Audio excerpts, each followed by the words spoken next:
Hello, hello, hello, everyone.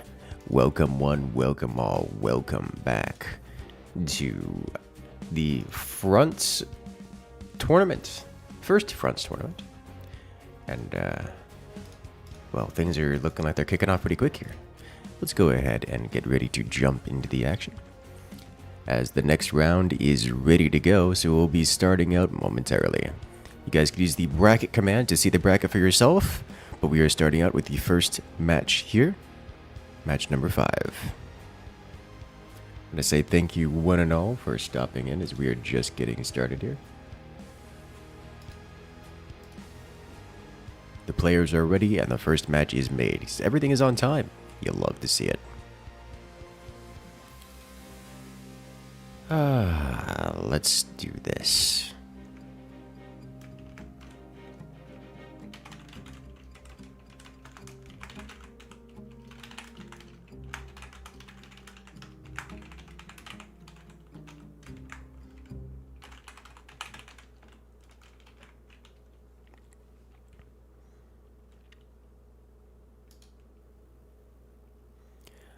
Alrighty then. So this is a match that I think is going to be pretty good.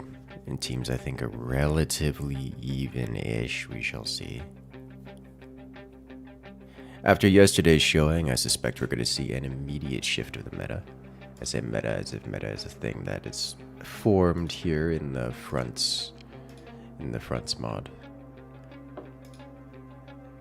The modded community. But I do think we are going to see a shift towards the same tactics that were being used the most successfully yesterday. But we shall see.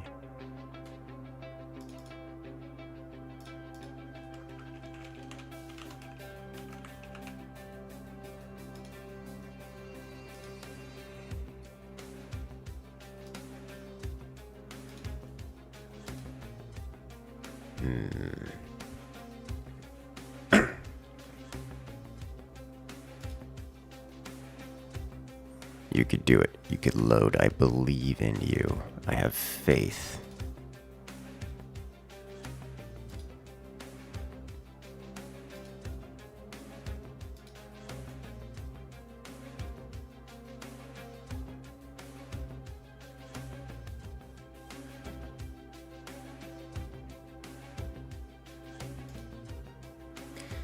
Now, I am curious to see if there's going to be a shift in the tactics.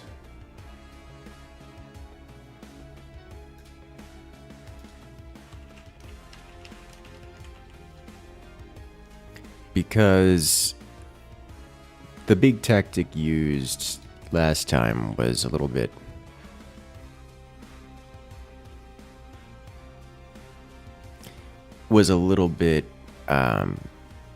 it seemed like there was some counterplay, but it also seemed difficult to keep up with.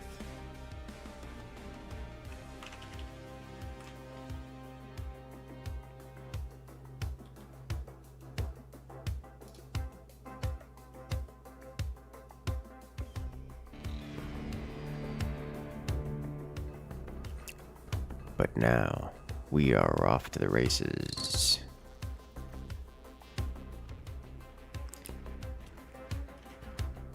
There we are. As here we have on the left-hand side, we have Pop and White Snake, who have started out with the Eagle Eye tech. This will give them access to the Chrono technology.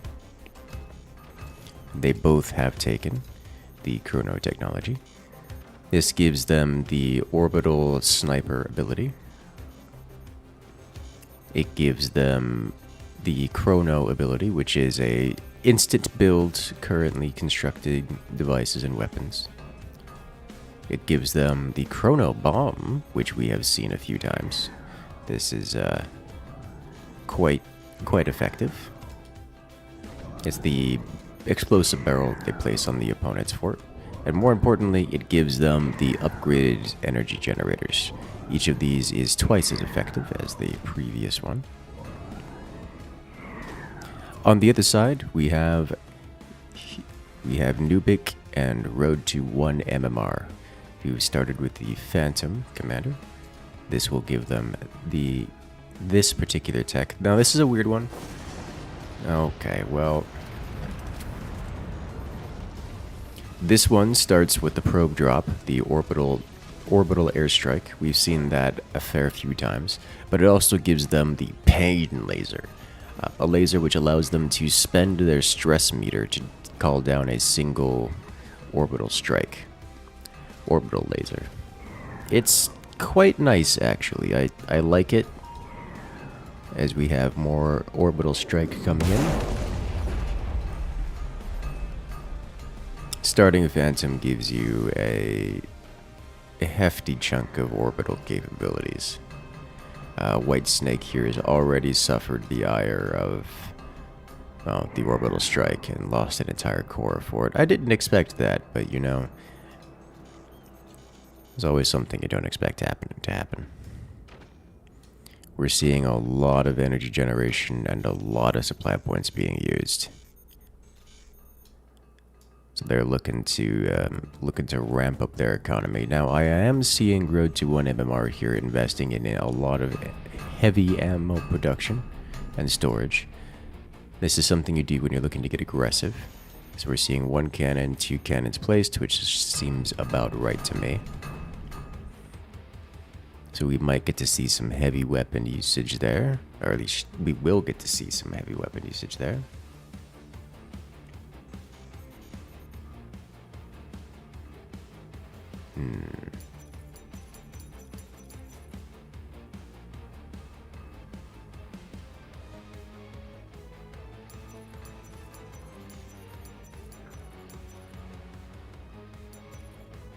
But for the moment, we wait.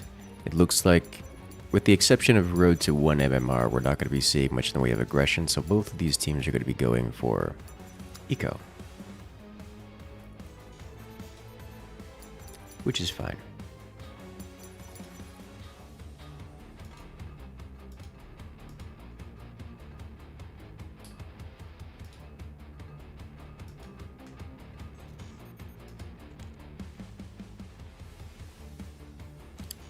As it is protocol time. And a solid hit takes out one of the mines. That's just the kind of stuff that the orbital airstrikes do early on.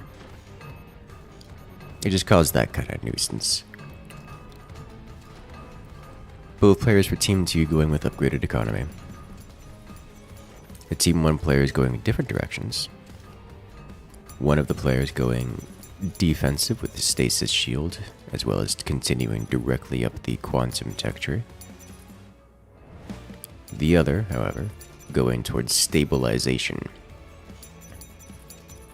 There are options for this.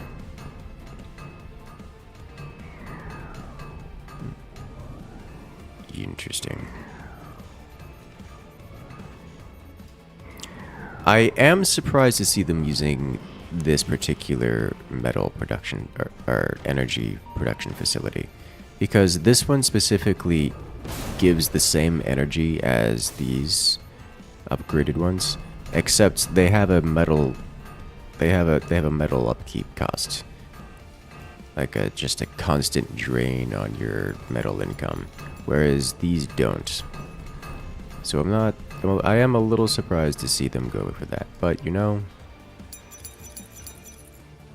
they probably have a reason for it. I'm just not sure what it is. It looks like we're getting the doors set up here, so we may see some of these cannons produced with ammunition and then fired. But everyone's keeping the defenses up. Not a lot of armor plating around for Team 1 here. It looks like they're building up and probably just... Not actually sure. I would expect some armor plating at this point. Team 1 has got plenty of money for it, but they're not spending it just yet, which is fine. It is merely a surprise to me, as Nubik here is thick and loaded with economic boosts. In fact, everyone is. pop here with the least economically active. But just a massive hit with the cannon.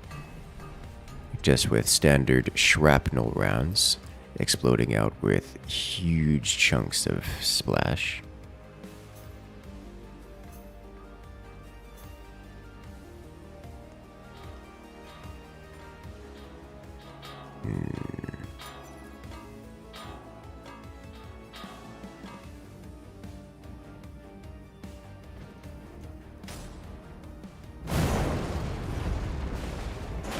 Yeah, that hits decently hard.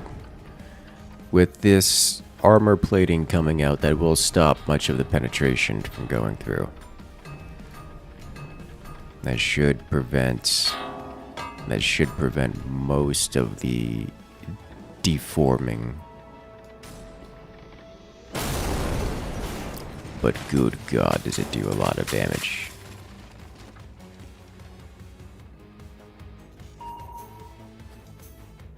There's strike time.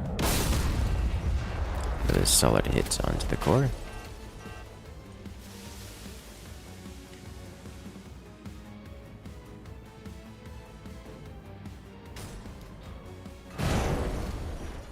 Yes, you can see the effectiveness of the armor plating. Just shutting down that cannon pretty hard.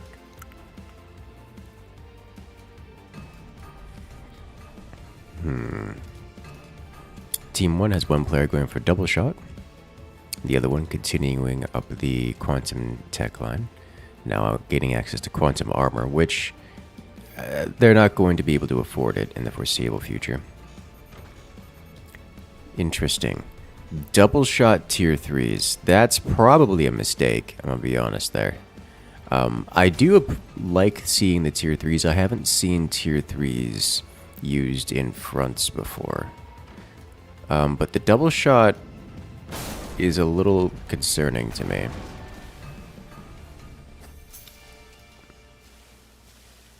On the other hand, we have one player for Team 2 going maximum economy, the other one also unlocking double shot. I assume it's double shot cannons. Yes, it's double shot cannons for the other player. Whereas the lower player here is still working on their economy, which is wild.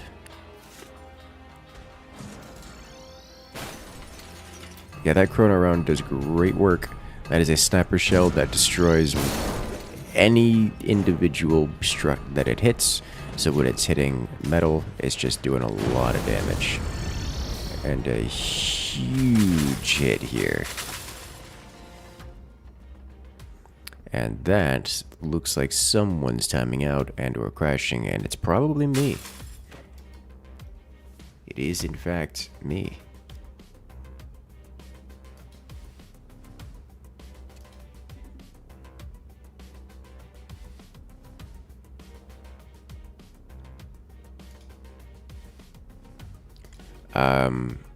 It was literally everyone. Everyone crashed. Okay. Did not expect.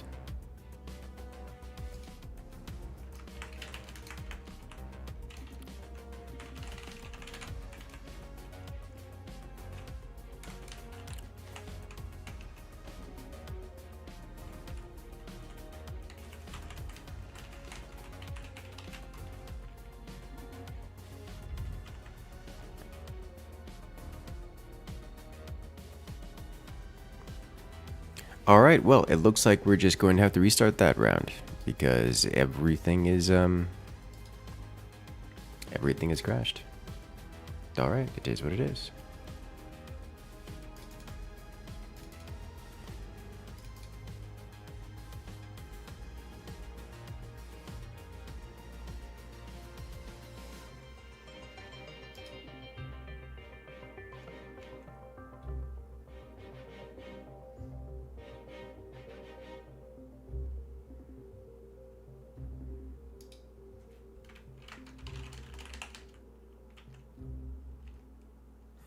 Alright, give us a moment while we restart.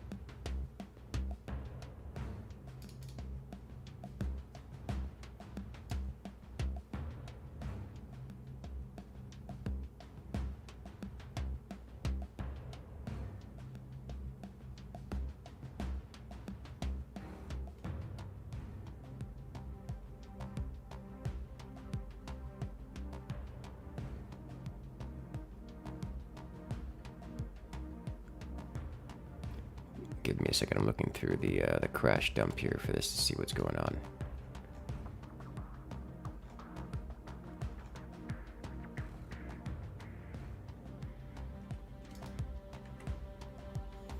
See if there's anything there is to see here.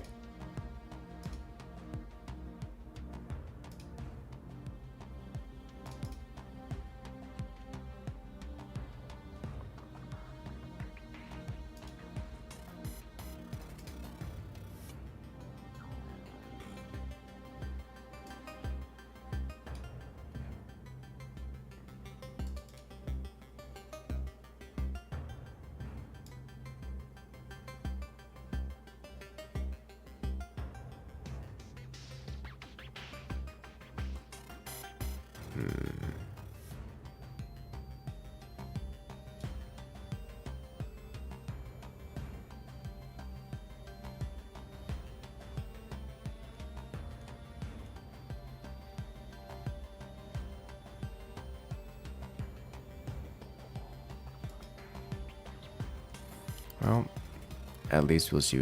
At least the developer is here, so I'll get to look at that of his own accord. But we are once again on the loading screen.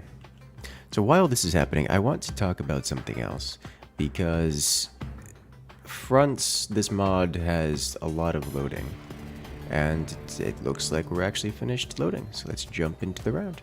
So unfortunately, due to the nature of the crash, we won't be restoring to the game states as it was prior to the crash. Mostly out of laziness, I think. Well, not laziness, but the way the mod works makes that very difficult. So instead, we're going to be simply restarting the round.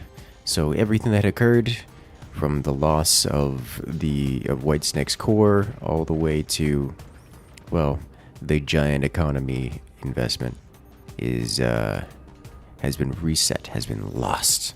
So we're going to be restarting it. So how's it going, guys?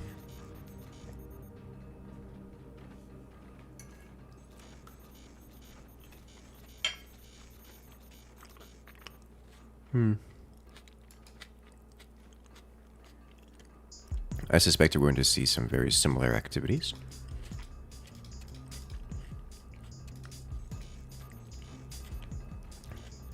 The commanders and starting tech are the same.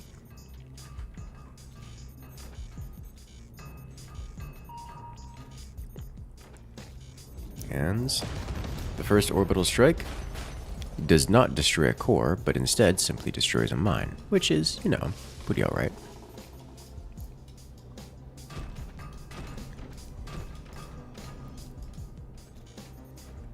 All damage is good damage.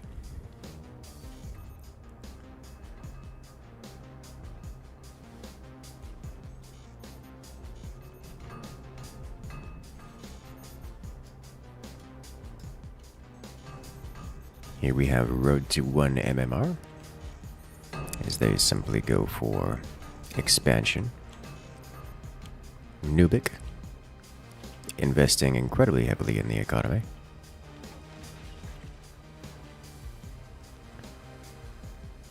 All the way on the other side of the world, Whitesnake, and then Pop.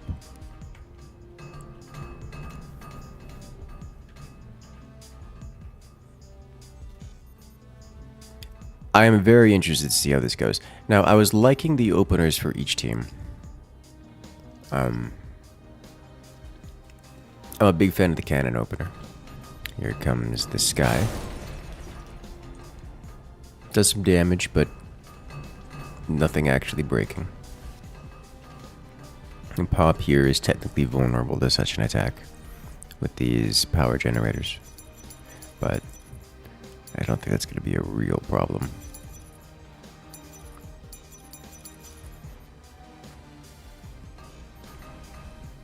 We are seeing an early layer of mirrors. This is done to prevent orbital laser strikes, but orbital laser strike cannot come out this early, so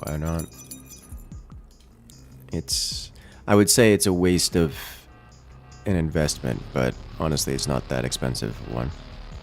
I like what I'm seeing here-ish. The problem with doing this right now is that it's kind of a waste. Okay, there he goes. So, the reason this is happening, we've seen this before, we're going to see it more. This, anytime you take damage to your fort, you build up a meter called stress. There is a kind of comeback mechanic in this game where as you take damage, you fill up a stress meter, and that stress meter time scales your fort. You get things like more economy, more technologies, research speed, that kind of stuff. Now, the big deal for this should I say, the biggest deal for the most part, comes in the form of economy.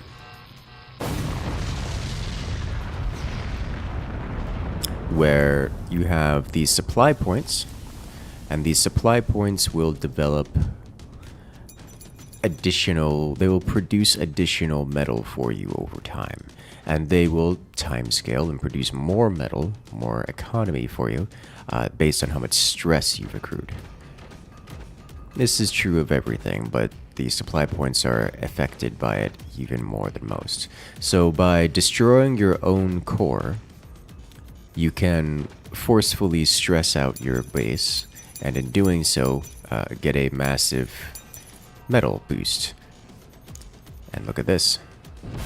We see more of the same over here from Whitesnake as well.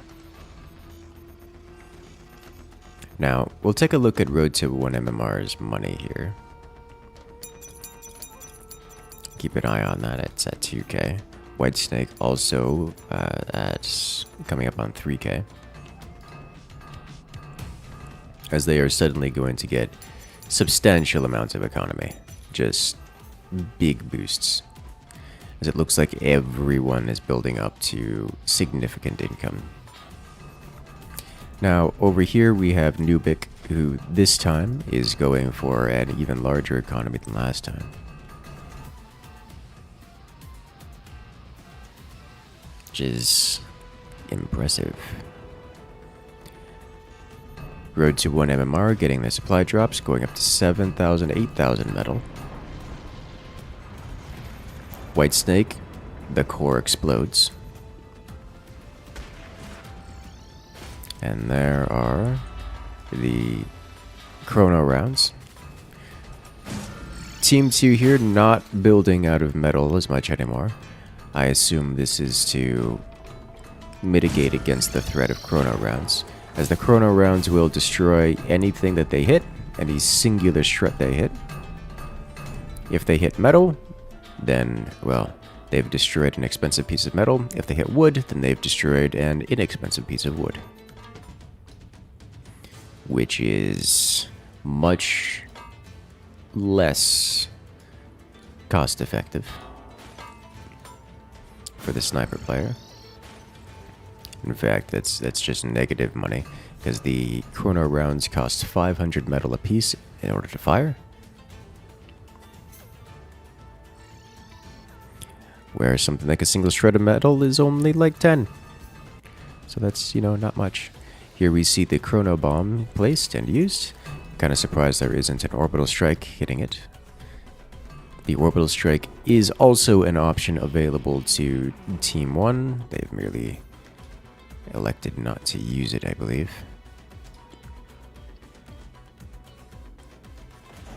Or no, they haven't picked it up yet. They haven't picked up the orbital strike yet. It's an option available to them. They've chosen not to.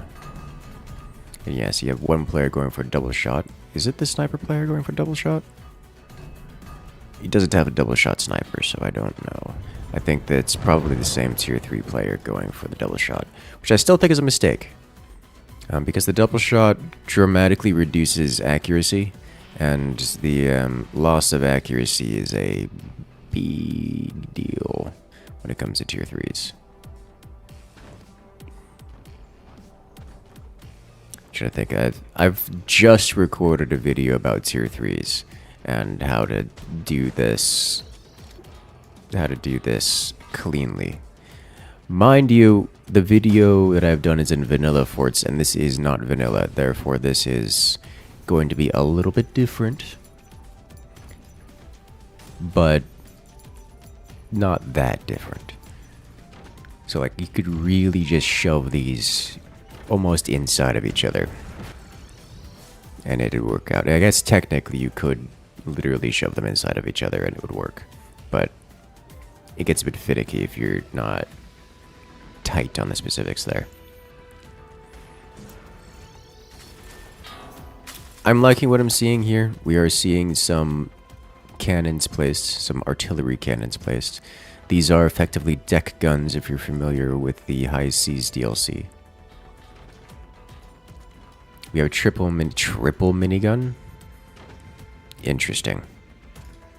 Didn't expect that.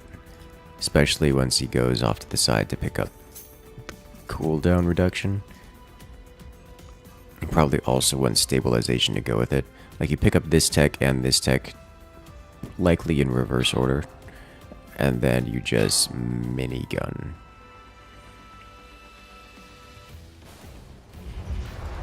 A solid hit. And there you have the pain laser. A single little strike of orbital laser. You may have noticed it did not damage the core. That's simply because the core is dummy tanky. Ooh. Defensive shield thrown in place takes out a couple of those projectiles. Last one impacts on a chain, detonating, sending shrapnel everywhere. This will be a good opportunity for Team 1 to start investing into flak, so they can get anti-air and have those shells knocked out of the sky.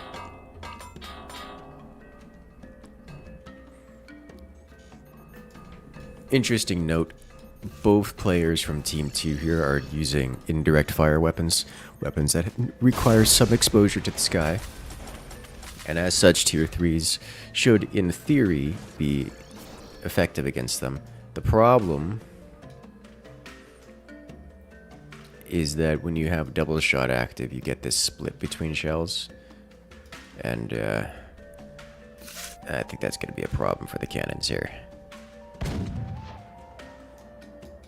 But maybe not. Maybe I'm wrong. The split doesn't seem to be that bad, actually. So it's likely just effective.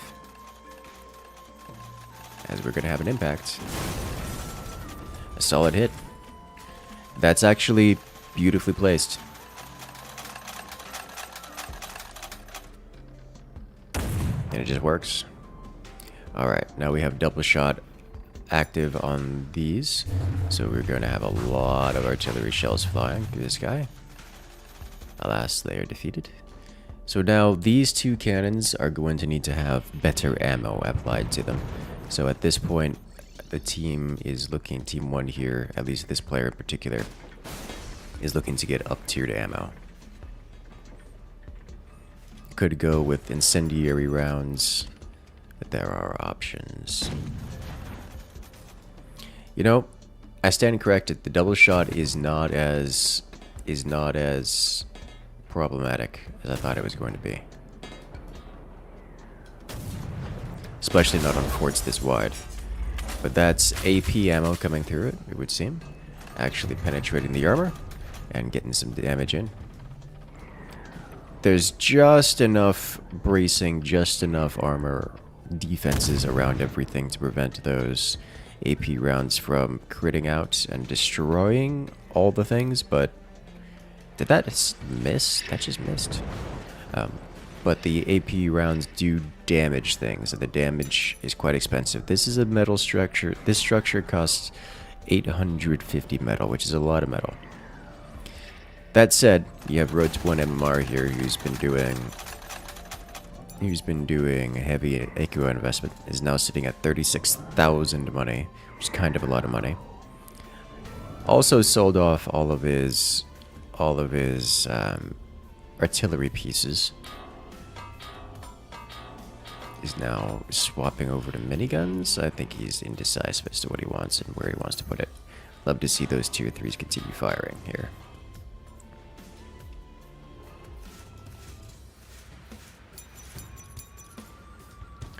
Looks like Road to 1 MMR is the only one with fuel production right now. Although... someone else has... Oh, look at the digging on those shots. I was going to say someone else has fuel production, but doesn't have fuel storage. I don't know who it is. It's probably Nubic. So I don't see storage anywhere. And players tend to not like mixing and matching their oil placements. A huge hit.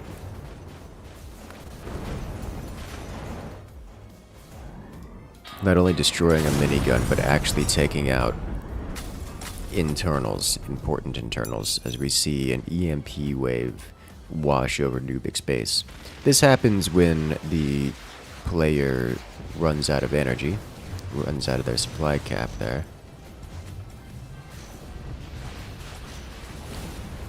Which tends to happen when you know, have your energy producers destroyed. Good lord. The thing is, with this many miniguns on the board, the firepower is just going to be a little bit overwhelming. Nubic with incredible amounts of energy production, or ammo production, is just going to keep firing those miniguns indefinitely and just raining these rounds down upon him. And yes, the tier 3s are causing a problem and Swiss cheesing the base, but I don't think it's going to be enough. Honestly, the sheer quantity of economy for these players means that they're going to be able to reconstruct everything with relative ease. Though I gotta say, the tier 3s are actually just reducing the damage output by a significant degree. Oh, and the quantum strike has arrived. Team 1 has completed quantum technology and is able to remove components of the fort. Just in time for the tier 3s to arrive. The explosive bombs are not impacted, but the rest of Nubic's fort is basically removed as far as tier 3s are concerned. Like, the internals are just shredded. His economy still exists, but every piece of his weaponry and offensive capabilities are just gone. All of it. Road to 1 MMR here is still largely intact and unharassed. He's been free to do what he wants. Nubic, on the other hand, has been basically reset there. All of his weapons are gone. Looks like the tier 3s are now targeting Road to 1 MMR.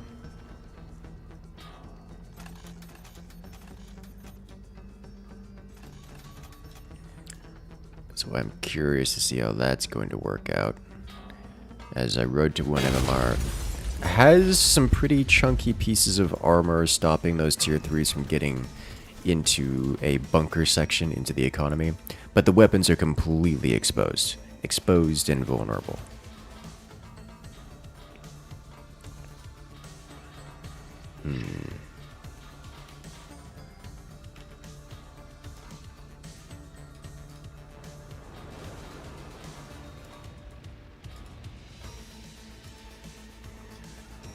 Here comes another round of minigun.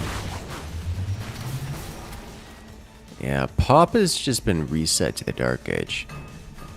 Has spent all of his money on quantum armor around his core. And that's going to help him, but honestly, yeah, once these larger rounds come out. So the miniguns here have been upgraded with better ammunition, and there's a extremely noticeable difference here in the effectiveness of the ammo. The entirety of White Snake's base is vulnerable now to these splashings. One more volley of that minigun, and we're gonna see White Snake just fall.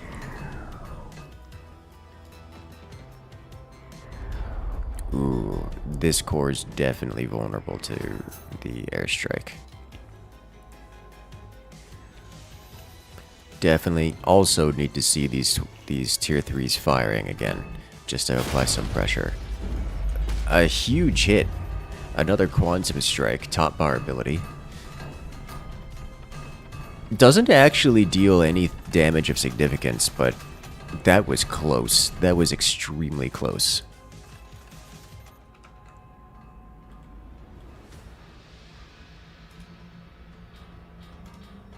That could have been devastating. Looks like we're back to firing standard minigun rounds here.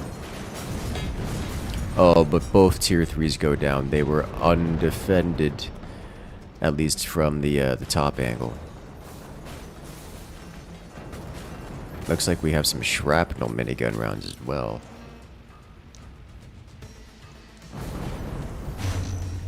Honestly, without those tier 3s, Team 1 just has nothing. And Team 1 having nothing, I think Team 2 here is just going to run away with it.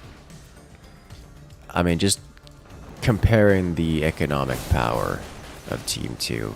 Road to 1 MMRs sitting at 55,000 metal, and Nubix at 11,000.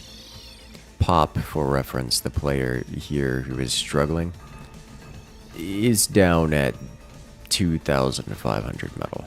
White Snake has 16,000 metal, which is, you know, a more chunkier buffer with which to work. But that's still many-fold times smaller than Team 2's economic capabilities, economic buffer.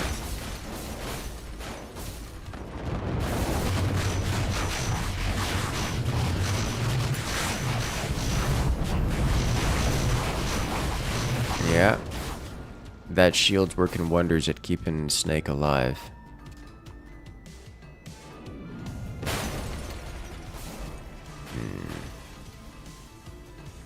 Kinetic arsenal might be important here. There we have orbital laser strike coming in. And there it is. Pop loses a core. Kind of surprised he didn't lose both cores there, but I'd say that'd get him some stress, which it does. But that's not particularly meaningful at this stage because he doesn't have any supply points to take advantage of the economic gains. On the other hand, Snake is being disassembled rapidly.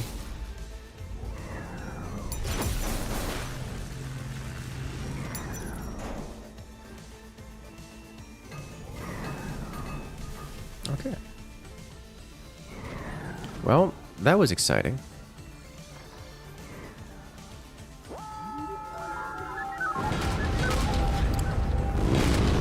Now we have a Thunder Strike and a Quantum Strike. Thunder Strike's going to do real damage here, but Road to 1 MMR is, I mean, the amount of economy is huge.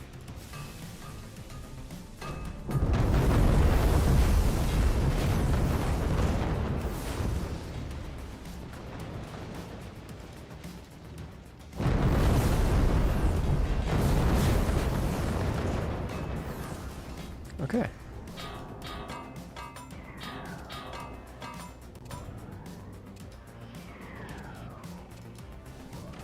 Yeah, I mean the players for Team 2 are just going for double shot, cold acceleration, giving themselves a lot of ammunition, a lot of bullets, and just sending them. Whereas Team 1, I mean, if they can get access to the nuke, Team 2 doesn't have any defenses against it, but Team 2 just picked up a nuke themselves. Both players for Team 1 are one tick away from getting access to the nuke. So they're close, and they also have defenses against the nuke. So they could go with significant time. Oh, Pop just lost all of his quantum armor around his core. That's, what do you like to call bad?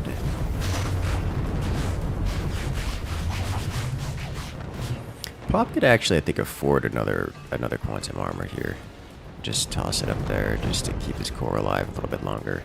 But these kinetic rounds here are great at shredding quantum armor. The kinetic rounds they cause impulse. They cause the fort to wobble, and that can break things.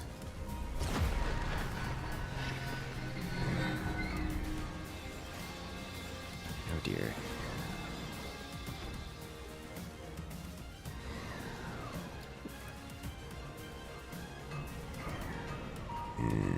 Yeah, it looks like he's placing quantum armor again.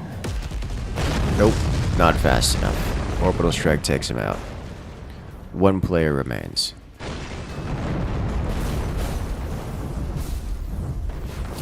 That's just the shells. They just come in from on high, doing so much damage.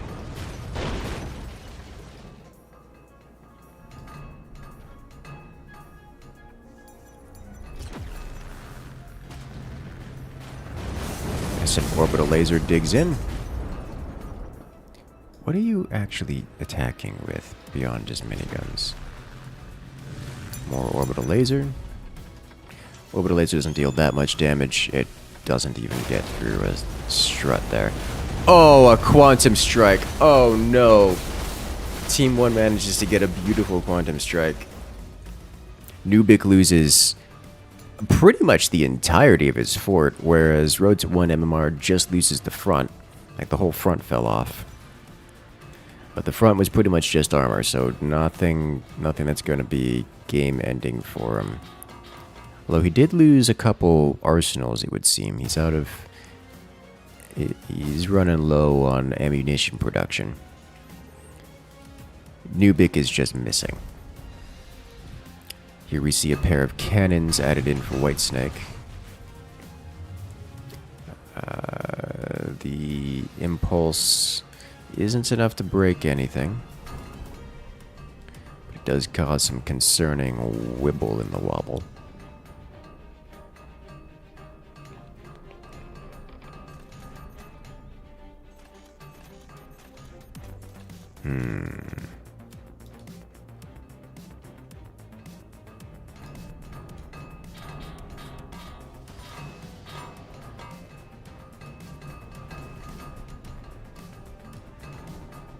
Unfortunately, the loss of one of the Team 1 players means they don't get to take advantage of all the goodies. But they still have active abilities they can use. When a player is defeated, they can still cast their top bar skills. So they can still do things like shield and such. So Team 1 will eventually be able to double nuke, whereas Team 2 only has a singular nuke. And Team 1 already has the ability to deflect the nuke or defend against it.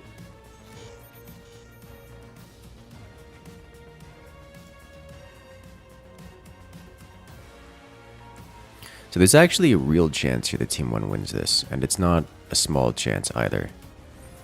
Quadruple railgun from Road to 1 MMR, which is wild. Whitesnake does not have the armor to defend against this. Not even close.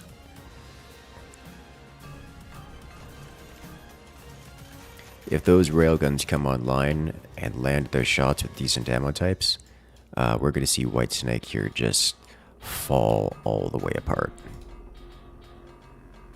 Just all the way apart.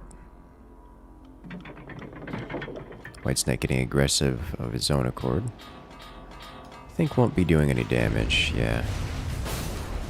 Oh, he almost did some damage. Oh, the shield works for both teams. All projectiles are deleted.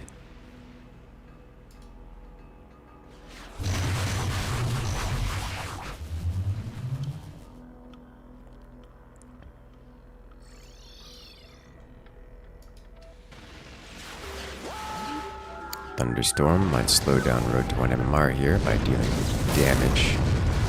Another quantum strike, it looks like. Beautifully placed, but not enough to win the game.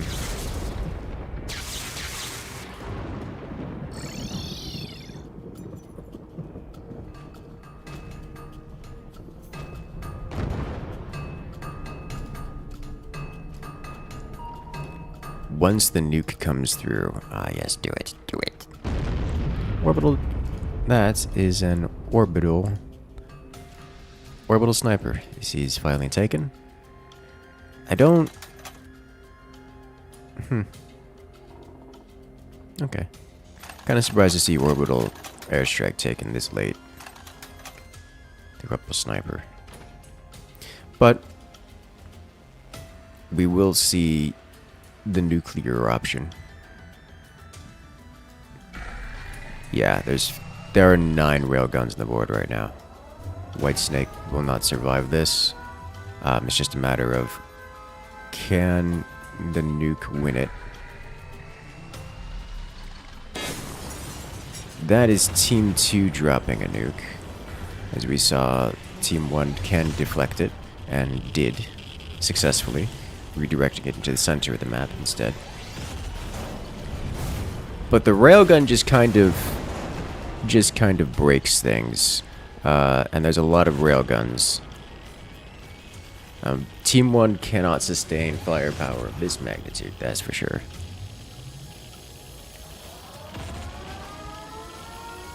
Here comes a nuke. This one sounds like it's against Team 1. Nope, here we go. Team 2 has no defenses against this. Massive damage. Nubik goes down, or rather his fort is reduced to a pile of cinder.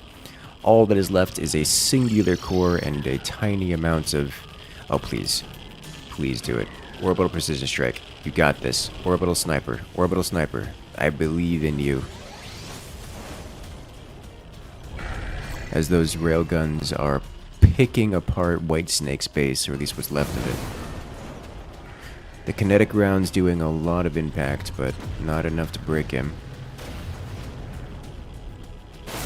And there it is. Orbital Sniper comes in, removes Nubik. Only 1 player remains for Team 2. And frankly, Team 1 still has a second nuke option available. So that's going to be pretty intense. But frankly, the Team 1 player just is getting picked apart by all of this airstrike, all of this railguns. I think this nuke just does it, doesn't it? Huge damage.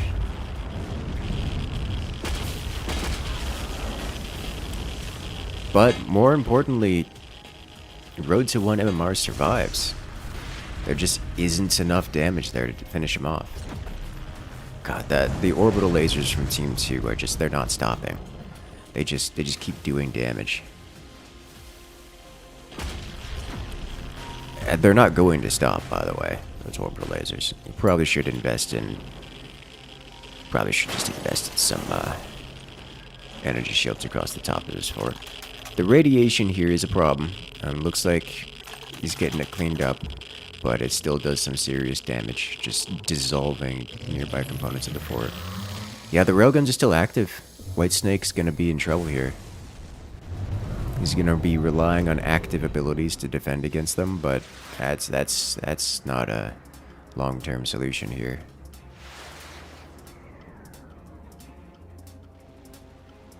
Active abilities have cooldowns and limited charges, where the ammunition of these railguns can be scaled up with more ammo production facilities.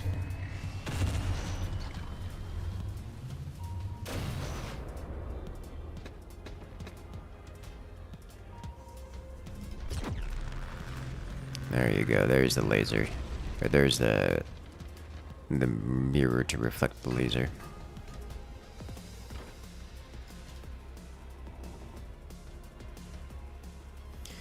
So Team 1, it's gonna be a while before those nukes come off cooldown again. The thunderstorm was recently used. The Quantum Strike will be usable again here momentarily. So we might see some explosions. Just in MMR, in Road to 1 MMR's base. Team 2 still only has the nuke as far as big button cooldowns are concerned. But now has defenses against the nuke. Oh, he did it. Oh no, the core was exposed. Uranium rounds just directly to the core and Team 1 wins it. Holy smokes. Did not expect. Well, that was intense. Whew. Exciting. That's not how I expected that to go, but you know what? Good job. Good job, everyone involved. That's what I was saying with the teams are a bit more even. I like it. I want to say thank you to everyone who's arriving here. Hello there, Carrie and Tomas. With Mr. Zobin coming in and rejoining the incursion for 21 months. Congratulations, friend. You've regained access to all the beautiful emotes here on the channel as well as on the Discord. Glad you enjoy. Well then, we have more lobby management to do, more loading screens. So we're going to take this opportunity to show off something I've been looking into. This is a microscape. This is a little game. It's a little idle game that you guys can actually play here in chat. This is a like stream interaction type game, and I'm gonna show it off here a little bit. The idea is pretty simple. It is a MMO like RuneScape type thing, and for the most part, it plays itself.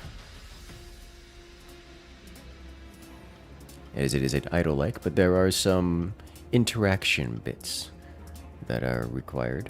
For example, I'm going to come over here. I'm going to go to, you know what?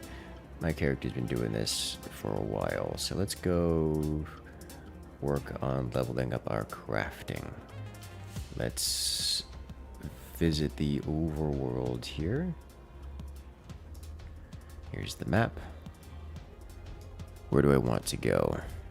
I don't actually know where I want to go. Let me figure out where there's a crafting table I can use to spin some wool to create balls of wool so I can level up my crafting skill.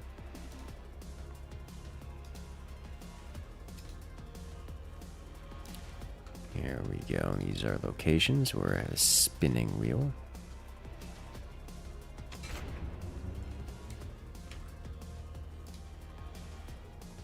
Let's do spinning wheel, spin wool.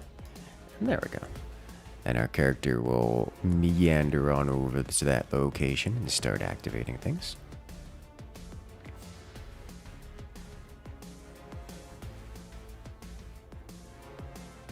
As we prepare for round 2 in the upcoming best of 3. And there's stuff here. You know, there's other players we can inspect. What else is here? Looks like some trees that can be chopped down, some big magic trees, as well as some maple trees.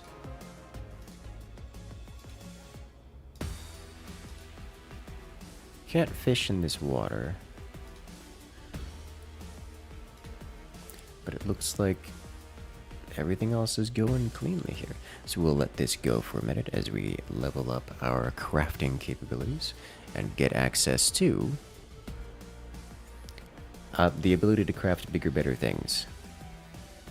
Like gold amulets and such. Or just, you know, I think I'm actually going to be doing this for the purposes of getting cash flow. So I can purchase some things on the market. Because like most MMOs, this thing has the bazaar, where you can sell all kinds of stuff. Which is neat.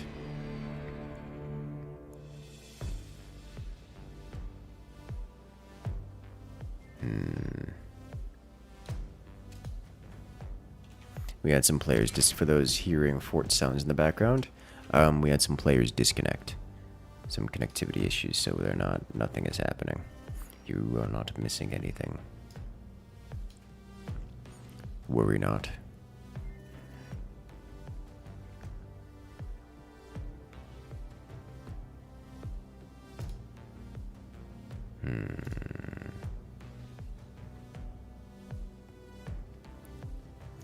I would like some of these things.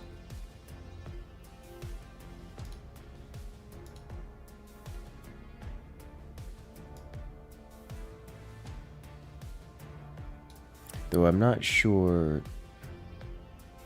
which of these I want. There's a couple of them that I've seen that are interesting. They have like bonuses to leveling up, like XP gain and such, which I think is more appealing to me.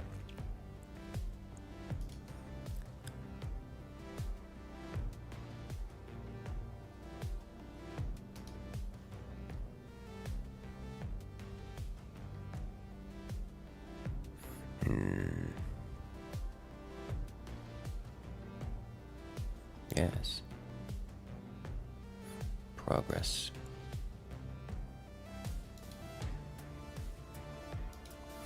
But yes, I've only just started this, so there's a lot to look into here, a lot to learn, a lot to explore.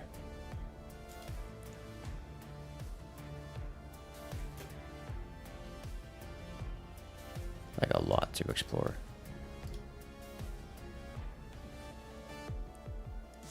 I have almost 2,000 wool, which I will turn into balls of wool. Yarn balls. The combat is interesting. There are whole dungeons and such you can run. There's like a party system where you can group up with friends and such to run dungeons, which I think is pretty interesting. We just have to get there.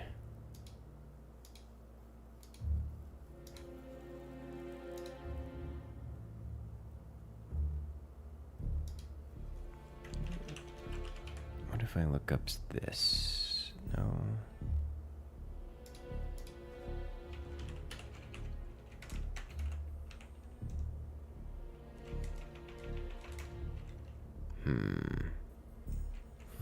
Yeah, there's a few things I would like to explore and encounter. Amulet of Progress.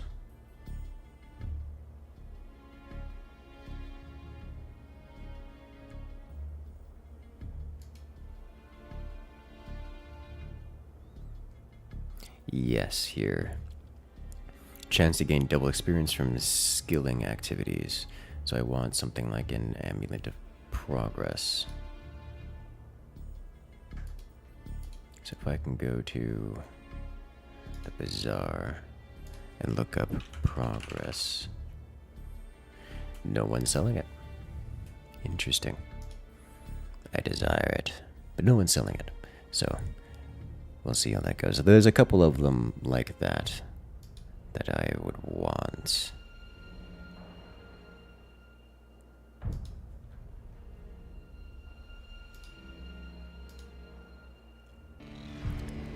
Well,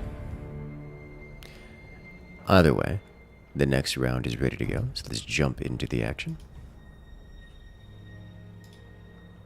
Yes, as we're off to this map. This is a different one. This one is interesting. We've got a couple things here that get my attention pretty quickly here. First, we start with a container on each side. Does every player get it? No. You get a supply point, which is not a container. These containers sell for 2,000 metal. They cost 1,000 metal. They are unique to some specific tech, so not everyone is not everyone's ready to go there. Title?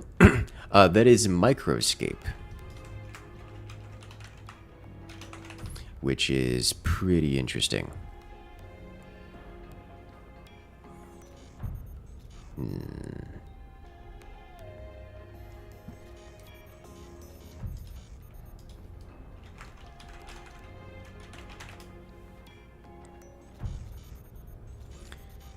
Okay.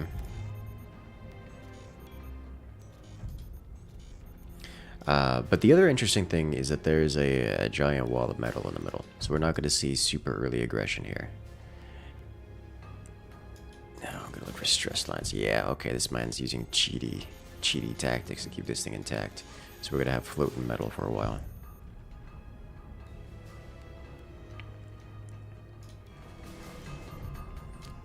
Looks like a lot of... Is there a ceiling here? No. A lot of eco from Team 2. We are now playing co-op. This map is being played in co-op mode, so we are going to see both players have access to both forts. This also means that there's not a whole lot of benefit for both players taking the same technology, which means Fulminator is the choice for Team 1, where one player has gone with the free trade to give them access to the market, and the other player has gone with the advanced defense. Team 2, on the other hand, is playing the overdrive commander, so they can only start with the free trade.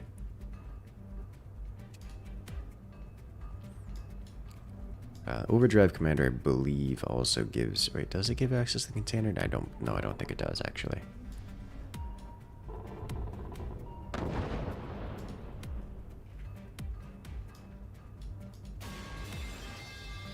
Oh no.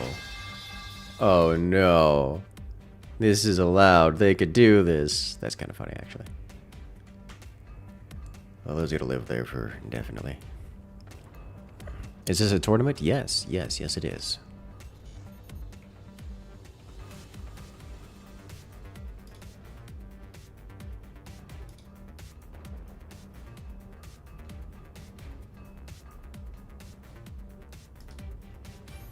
Microscape requires Twitch to log in. It does. It is a Twitch-only activity, unfortunately.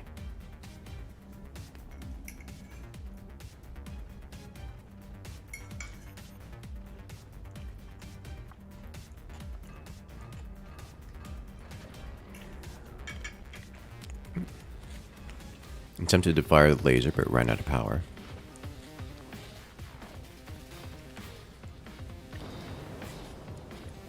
But it's time for a second protocol.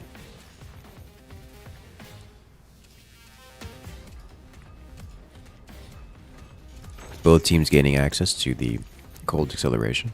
That reduces reload time on all weaponry.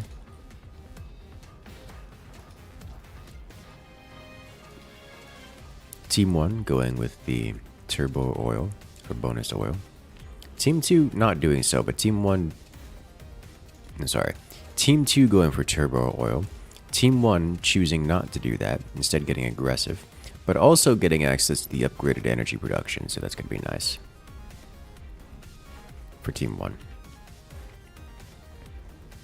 Looks like we're getting some kind of a tier 3 setup here from Team 1.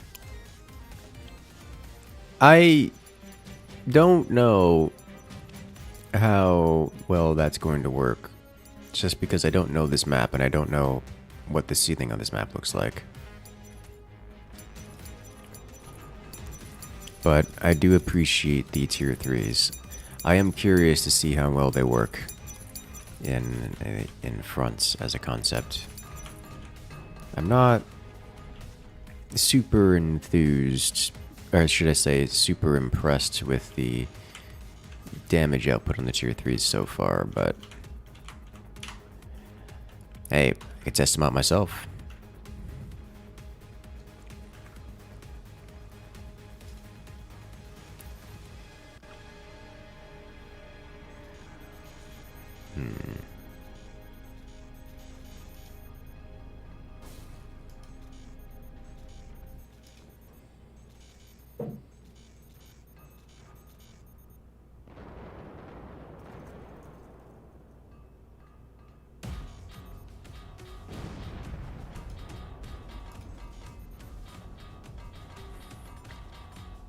We are seeing the tier 3s carry on, but it looks like he's constructing stuff here and detonating it for the purposes of building stress.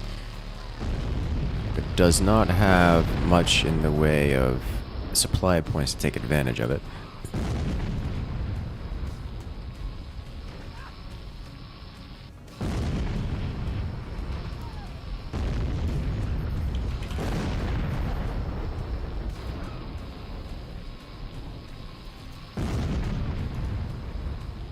Not the pipe sound. Oh no, not the pipe sound indeed. Pipe's okay. Pipe.sfx.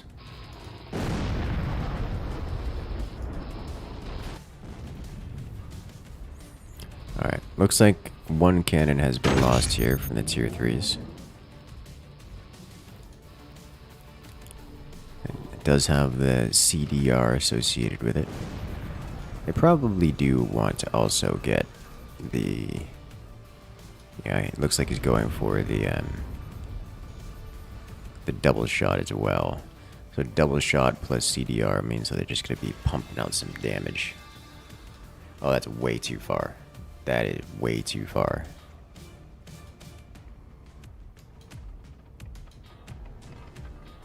Okay, that's a bit better on the supply point count.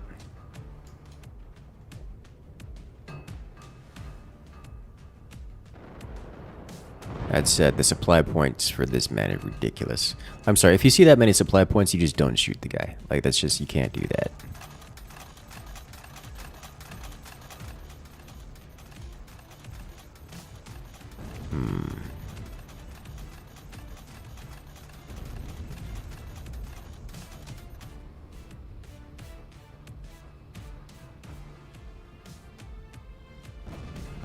Alright, the tier 3 is working.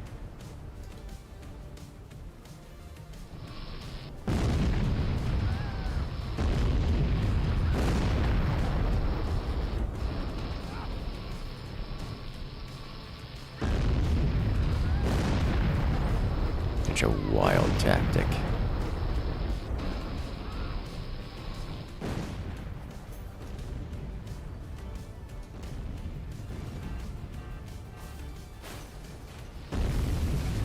Looks like the tier 3 dropped. Unfortunate. He'll get it eventually, I'm sure. Probably, I hope.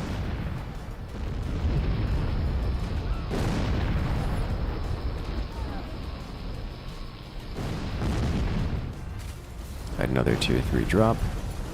Unfortunate.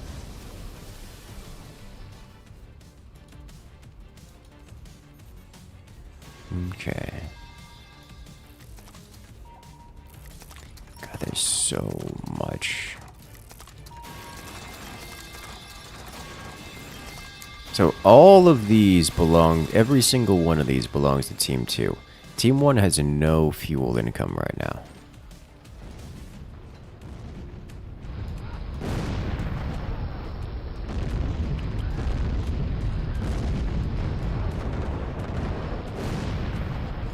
They just got 33,000 cash deposit right there. That's you can, I'm sorry. There's no. That's just too much. That's too much. Like, how do you deal with that as a team?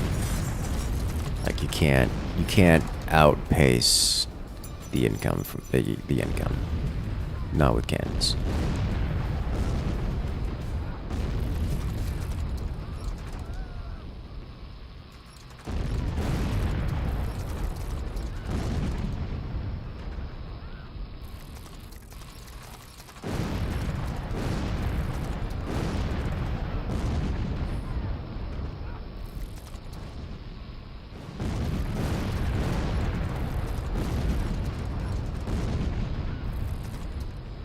Constantly destroying their own stuff.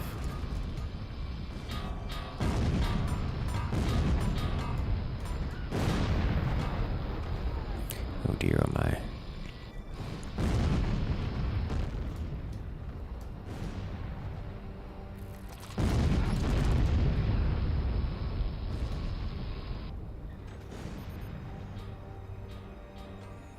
He's satisfied with the amount of self-destruction he has inflicted.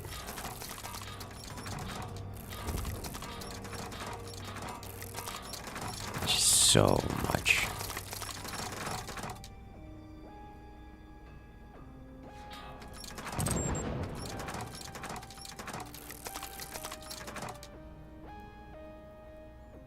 Okay.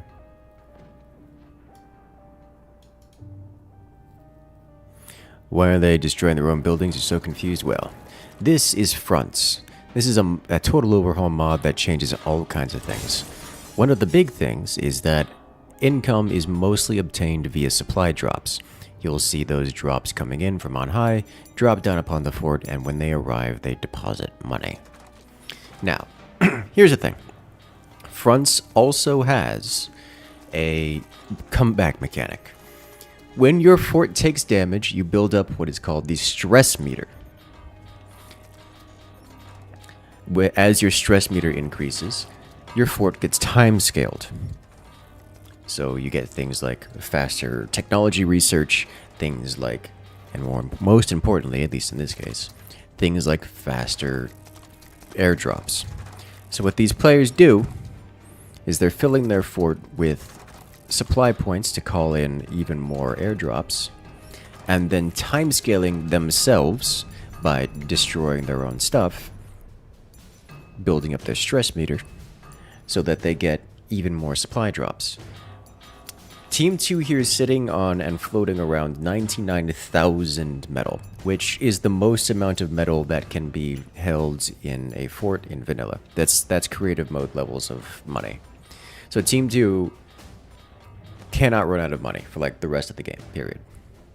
Team 1's doing the same thing, though they do not have as much of an investment into it, so they're only at 15,000 metal, which is still a ridiculous amount of metal. But it is not integer overflows levels of metal.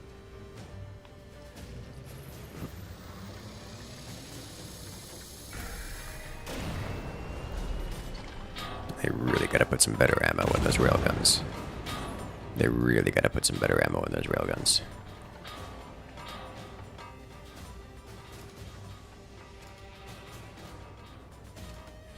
Looks like both teams going for the railgun option.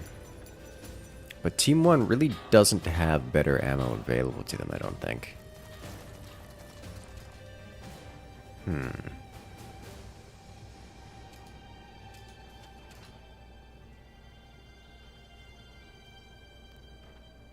Yeah, they just don't have the tech for it.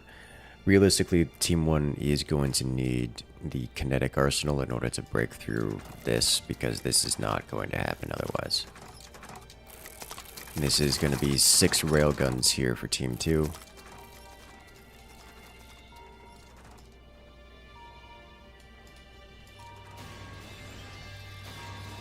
These are all Team 1 oil derricks, which is about time. Can you use tier 3 kinetic ammo and just collapse enemy bases? Absolutely. That is 100% an option.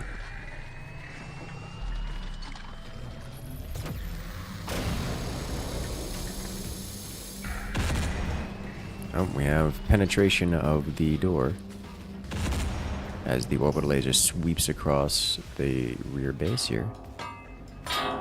The central wall has been penetrated by the railguns. This will not have a meaningful impact, I don't think. There's just altogether way too much damage output going on here. Or armor going on here.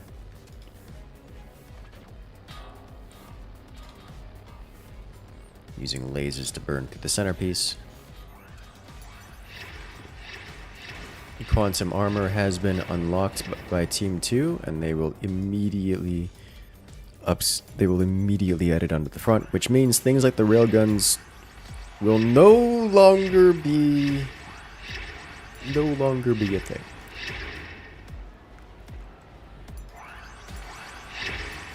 There's just the quantum armor defeats the railguns. That's just how that works. So, unfortunate, but the railguns here charging for Team 1 are going to splash harmlessly against... Oh, good lord, they just brought out the kinetic rounds. The kinetic rounds are what they needed here. Kinetic rounds... So, for reference, the quantum armor has infinite HP. However, you can still interact with it. So if you do something like ignite it, it works. Because that will damage it over time. Or kinetic rounds. Kinetic rounds deal 0 damage, but hit a pretty hefty impulse onto the enemy base and just knock the fort around. It looks like an AP shell, but there's just too many layers of armor here. But Team 2 is just going to keep firing. And, I mean, Team 1's got 63,000 money. They just need the ability to defend themselves if they get quantum armor themselves, which it seems they're doing. Team 1 just unlocked Super Plastic, and so did Team 2. Which is great.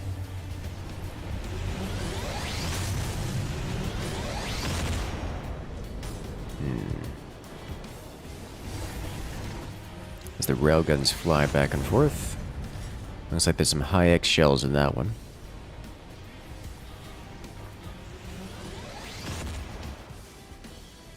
Huh, you almost timed that perfectly.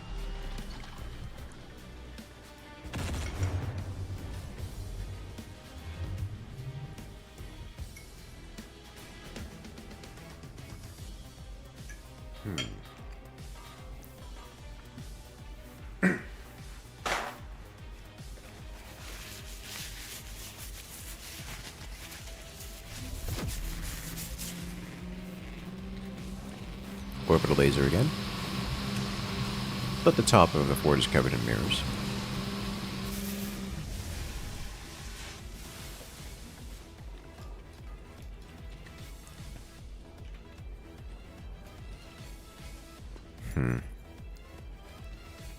There's just so much quantum armor everywhere. Yeah, this is gonna be a long one, I think. It's gonna come down to top bar abilities and kinetic ammo. Team 2 is not near kinetic ammo, so it'll be a while. But both teams have access to super plastic, which I'm kind of surprised is not being abused here. We are seeing a little bit of activity going around with it, as the tug of war has begun. Actually, they just missed with that, which is funny.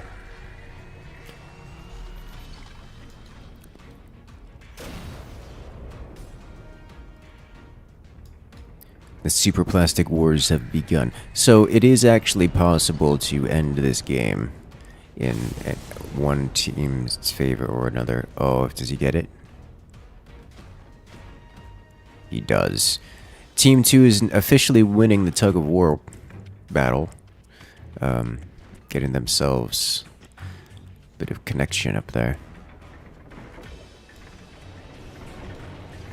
And they've placed a core here, which means even when this gets disconnected, it's going to remain a red team. So now blue's going to have to do something about this, which they can. That can absolutely be done. There it is. They just have to drop something explosive on it, such as another core, which they should be able to afford, which they can afford. Team... No, that doesn't work. You can't... It specifically says in the description of the oil box, of the oil storage, it doesn't explode. You can't do that. You have to drop something inherently explosive, such as... What happened there? Alright. Oh, ricochet rounds. A core is a great example of something you could drop. Like, blue team really needs to ramp up their oil production so they can start dropping all of the explosives. All of them. That's a huge hit. Tug of war time. So here's the thing. If one team gets over all the way to the enemy base, they can just drop cores onto the foundations and break everything. And then it just wins. They just win. That's one of the win conditions of this game. Tug of war. Tug of war is just a win condition. Now, another win condition is using kinetic rounds to impulse the enemy forts out of existence. That requires a lot of kinetic rounds, but can be done.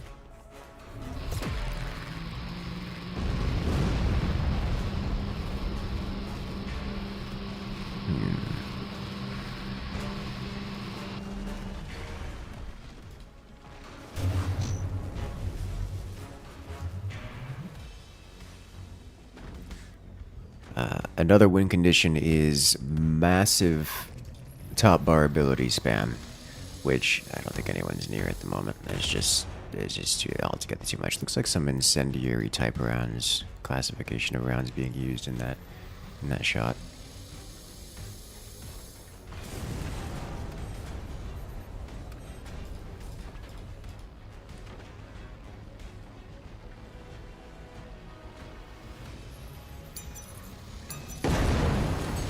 Ooh, a shotgun at point blank range just removes the core.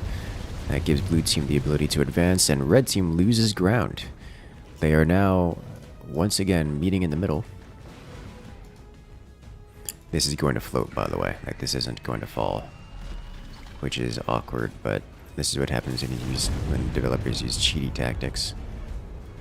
Ah, neat.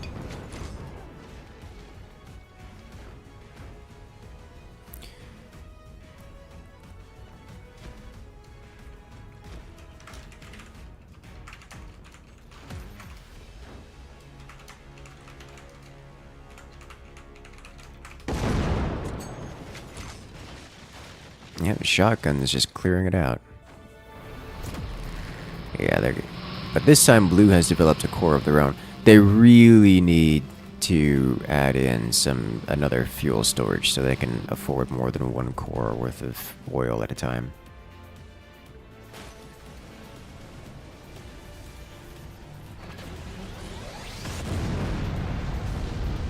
Also, railgun's strong. Just instantly deleting the core. And red once again is in the lead in the tug of war.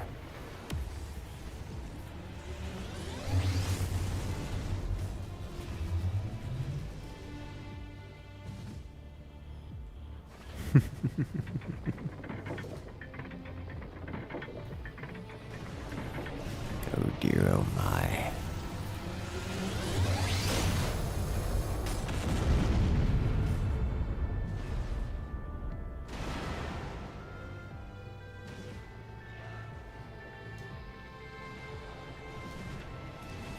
Kind of surprised that tier 3 isn't being used here. There's actually an option here for blue team if they're familiar with tug of war tactics. If they hit this spot right here with the tier 3, it disconnects all of this, and blue team can just yoink, instantly pop a core like right here, and then have all of the grounds taken and be nearly win condition status of on the via the tug of war.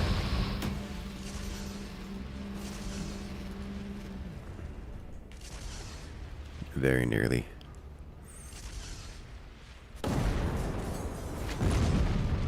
The shotgun destroyed itself with its own backblast.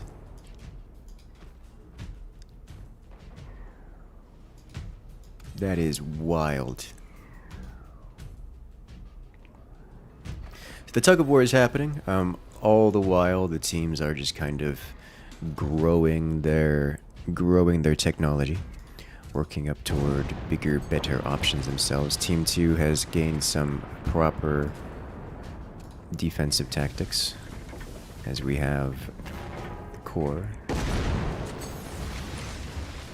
Core has been placed and destroyed.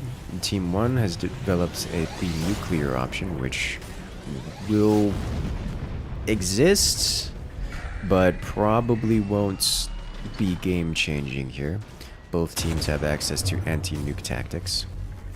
We see the kinetic rounds just physically pushing away the enemy fort.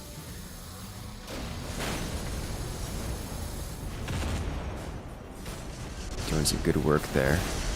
But I don't know how this has happened, but something has happened here.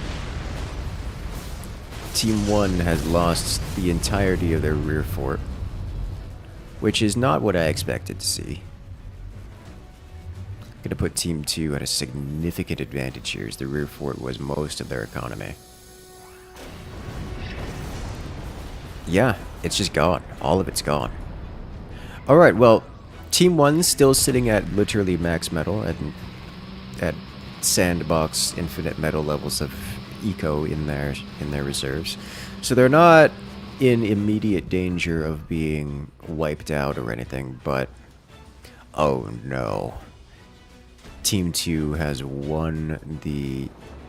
They've managed to win the tug of war.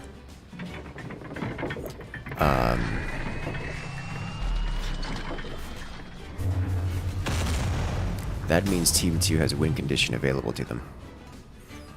They can build up and drop cores or other explosives onto Team 1's foundations and simply wipe out this fort. You can have infinite money, and it doesn't matter if your fort doesn't exist. Do it. Oh, don't bother with the... I mean, I guess you've got infinite money. It doesn't matter that much.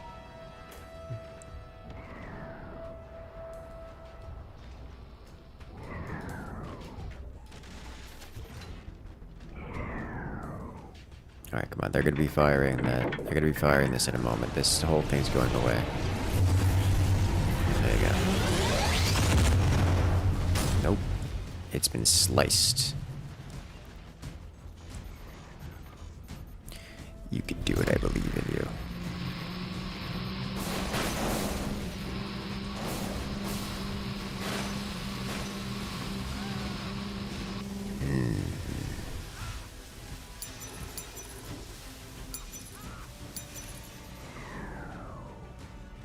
Alright, red team. I believe in you. You could do this. Yes, yes, yes, yes, do it! Place it, place it, place it, place it.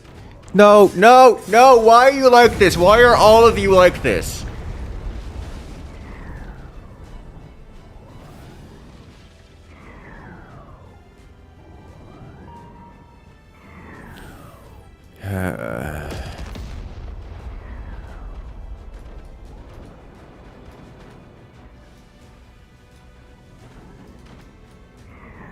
It's okay.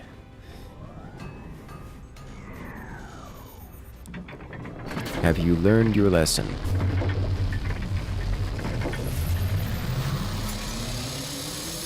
I didn't get to try.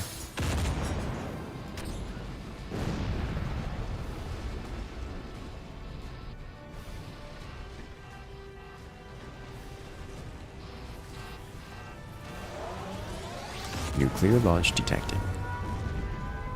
Oh, and it's undefended. It goes undefended. That snuck through. Huge hit. Team 2 takes a massive, massive impact. And also a quantum strike. Team 1 just using the top bar abilities. And I mean... It's doing a lot of damage.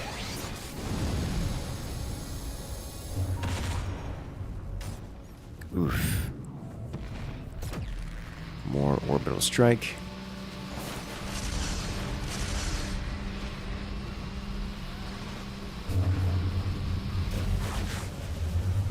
Problem solved.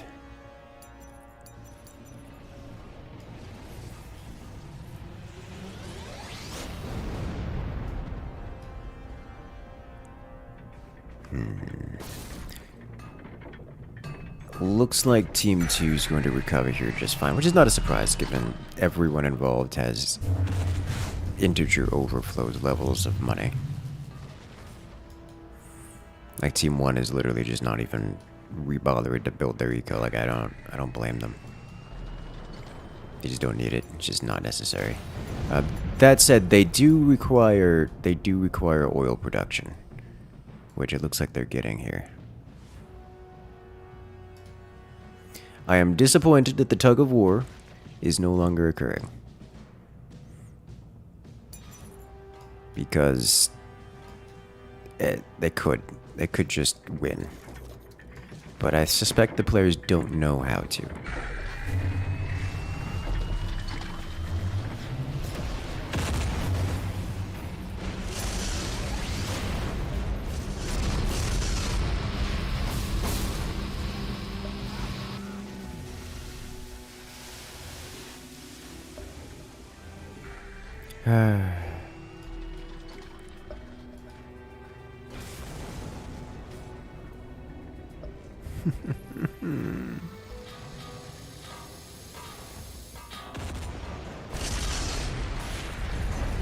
The impact is enough to detonate explosives in the rear.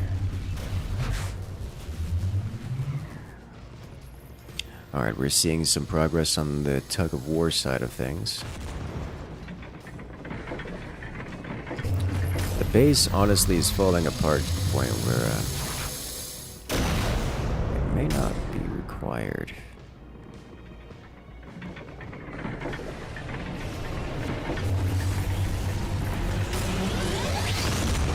The kinetic rounds and the railguns are just enough.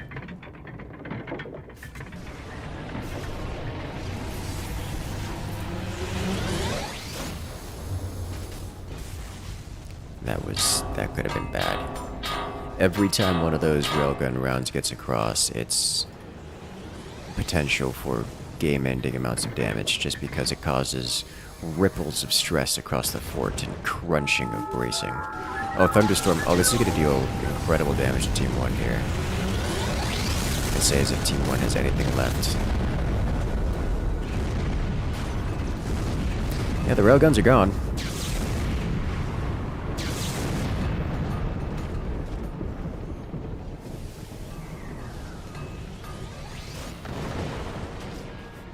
I love seeing the struts hit so hard that they get blasted off of their foundations and just tossed about. This won't be lethal. It should be a good amount of damage. Reconnect. Dude, connect. Oh, that was so close. That was so close. Red team almost physically capturing the entirety of Blue's fort. Just a second too slow.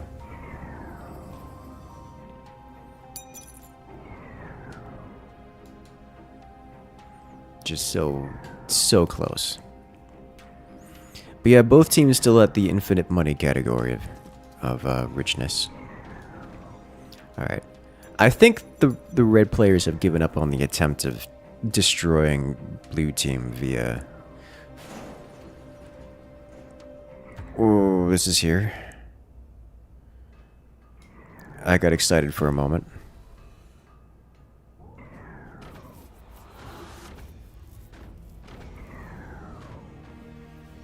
They've just placed a shotgun. Alright. No, no, why are you like this? Why are you like... Okay, yes! Yes! Do it!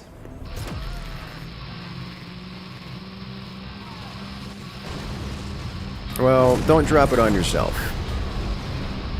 I mean, you dropped it on yourself. That...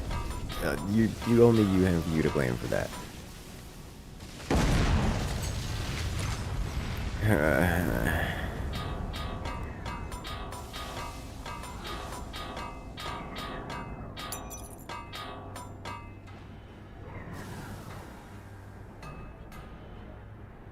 It's okay. It's okay. Yeah. Kinetic rounds. Doing no damage, but causing rampant kaboom. Now, the core explosion does not do enough damage to break metal. It does enough damage to break background bracing, so if they set up a drop, just a trunk that drops a core right here, all of this foundation goes away, the entire thing collapses and takes the entirety of blue team's fort with it. Nuclear launch detected. And it's deflected.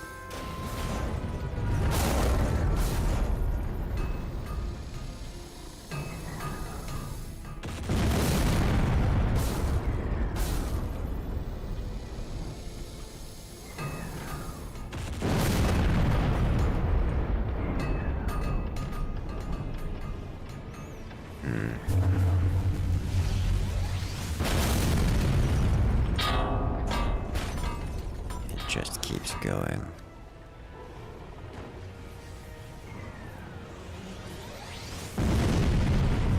Those are just regular old high X rounds.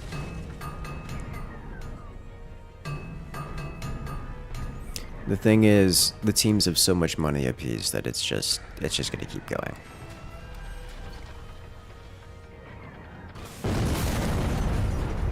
Ooh.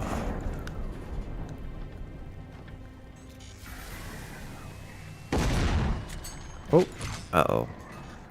Blue team just connected to this group here. Red's gonna have to do something about that. Or, honestly, at this point, I don't think Red knows how to threaten Blue team with tug of war.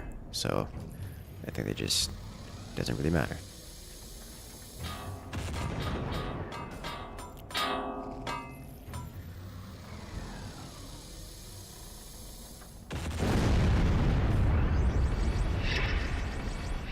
Does Red reconnect? Blue reconnects.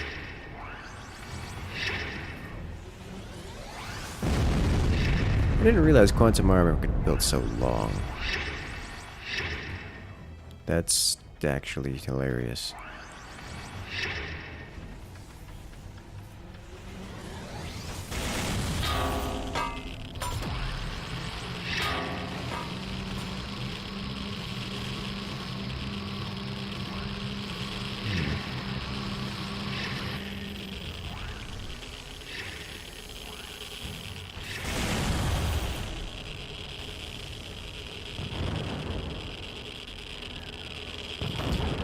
The thing about these struts of quantum bracing, they are literally so expensive that Blue Team has actually run out of money. They've gone from hundreds, plural, hundreds of thousands of metal to literally zero. And they have no income, so Blue Team is officially out of money. Which is unfortunate for Blue Team.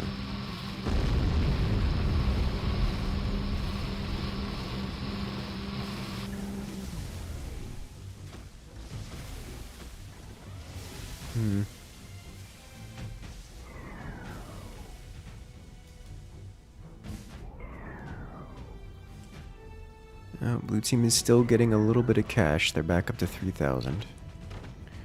Presumably from selling things off. Because they need energy production, among other things.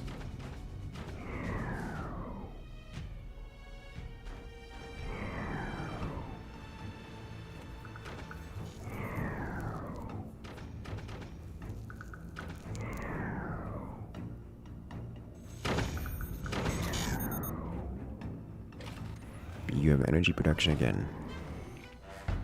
Hey, Blue team has finally decided to fix their energy production just in time for a thunderstorm to come in. Lightning strike, targeted lightning strikes to come through and destroy everything. You'll love to see it.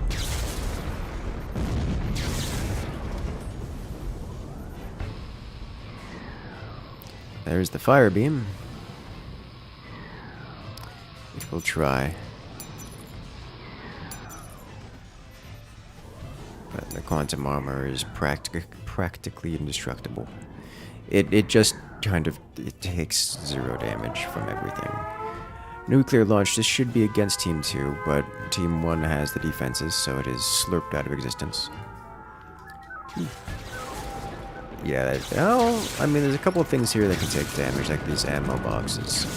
That could be annoying. But red team here isn't in any real danger of damage from the lightning. Quantum strike, on the other hand, that could do some damage. It missed and only took out a singular oil derrick.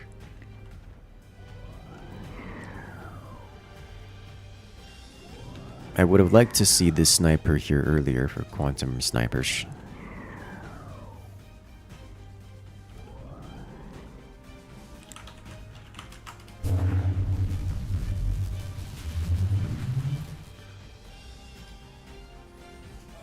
Indeed.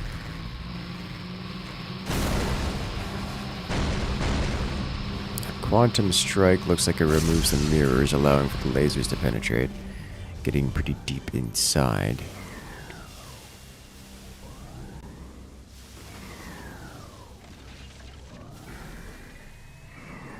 Alright, we're gonna see kinetic rounds. we are going to see kinetic rounds. And the potential to destroy all this quantum bracing by virtue of knocking back the, of applying enough kinetic force to it that the struts behind it will get torn off of their foundations.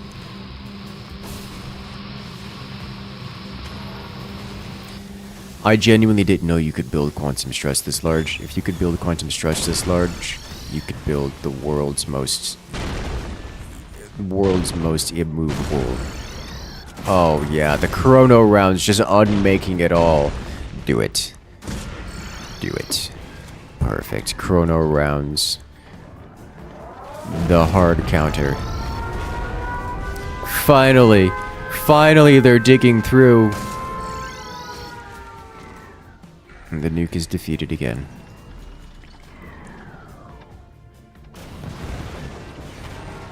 Do it. Do it. Do it. Aw.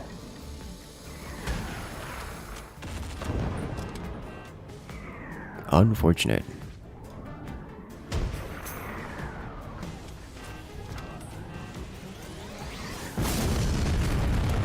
Big hit. Alright, Team 1's got nothing left. You can do it. I believe in you.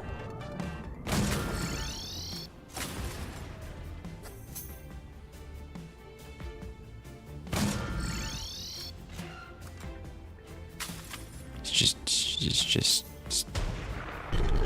Yes. Yes. Oh, well, I mean, it's gonna move around. Do it? Nope. It got slurped.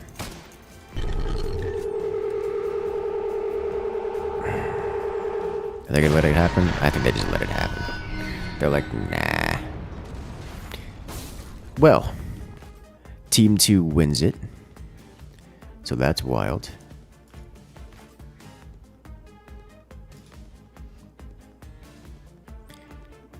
Good lord.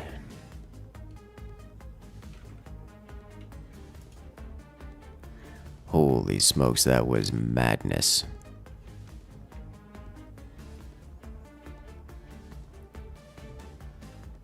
Whew. Let's see what we got next.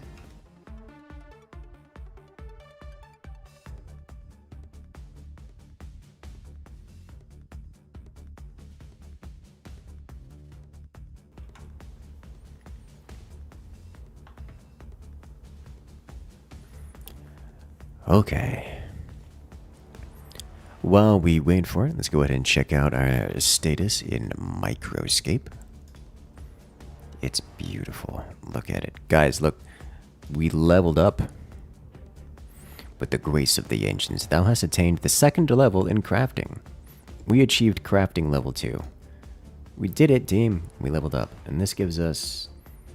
I don't think this gives us anything, really. Crafting level 2. Yeah, the next milestone is level 4, where we can make pie dishes. Ceramic dishes for making pie. And then we can make pie here in Microscape. If you guys want to join Microscape, you can use the Microscape command to have the bot post a link to it. But all you have to do is join up. It's free to play. It's in beta right now, so if you guys join up, you'll be able to get into the game before it releases. They are planning on doing character wipes for the release day. They're not sure when that is, but it's looking to be toward the end of the year. And there are a few mostly cosmetic items that you can obtain in the beta, in the playtest, that will carry over. So we're looking to get a bunch of those. Be like, hey guys, we were here first. And this little game is meant for stream interaction, so it's quite neat, and I'm liking it. I saw it on Base Trade's channel. I wanted to check it out here.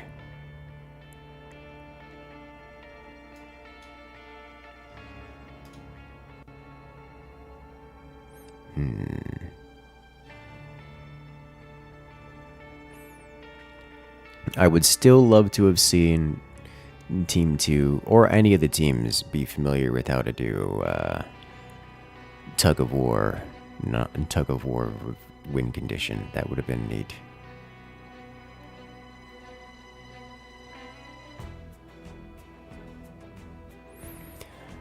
Let's go ahead and catch up on chat. Remember that for tournaments like this, we do have a large delay on, so we won't be able to do much in the way of banter back and forth. We have some questions, such as, why is Team 1 connecting and disconnecting again? They aren't. So in fronts, there is a supply cap. You have to produce enough energy. You have to have enough energy production in order to sustain your devices. All devices, structures and such cost energy in order to maintain. Otherwise, they will disable themselves. That is the mechanic you're seeing, where it simply shuts everything down, the disconnecting that you are observing. In order to resolve that, the team has to construct enough energy production. Functionally, it is like building supply depots in StarCraft or houses in Age of Empires. You simply have to have enough of the supply structures in order for your systems to operate.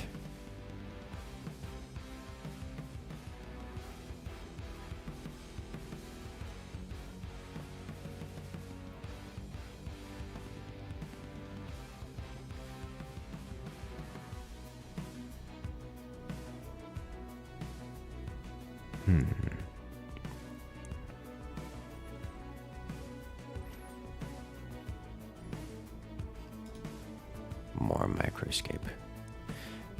So the thing I'm looking for here are some of these amulets, like the Amulet of Power.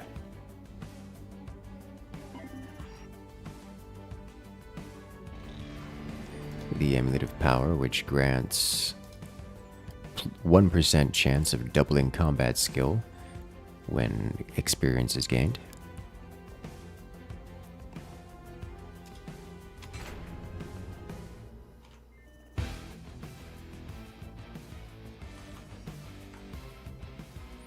That would be lovely to have.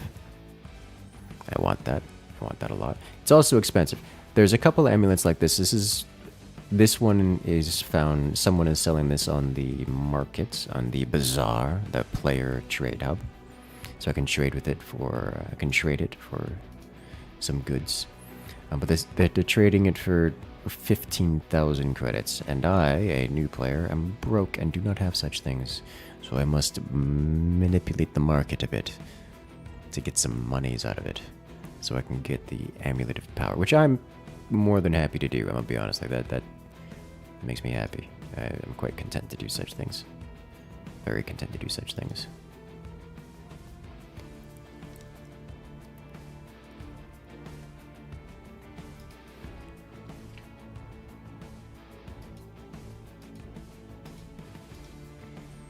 But for now, we're going to continue the construction of yarn, which gets us bonuses to our XP.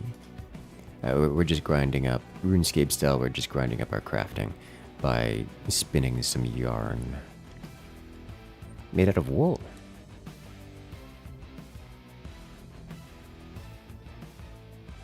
You can see other players here. Looks like this player in particular is doing the exact same thing I am doing. Only they have goodies already.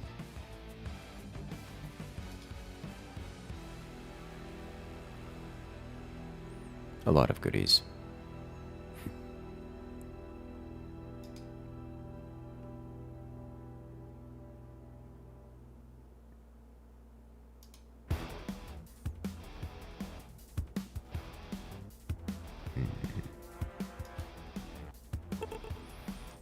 For I am a new player.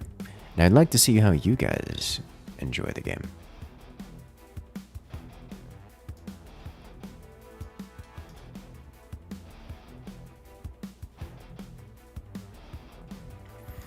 Me really wanted to see a successful core drop. Me too!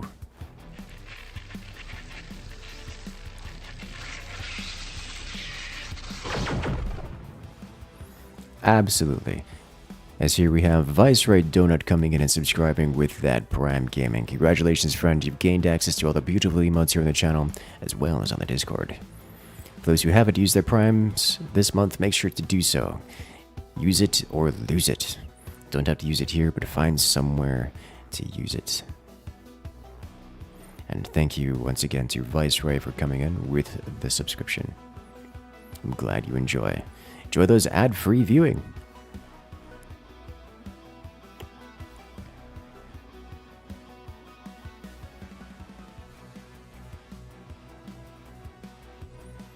Alright, the next round is coming up here. We're just about ready to start it, and by that I mean it's been loading for a while. Only one player remains.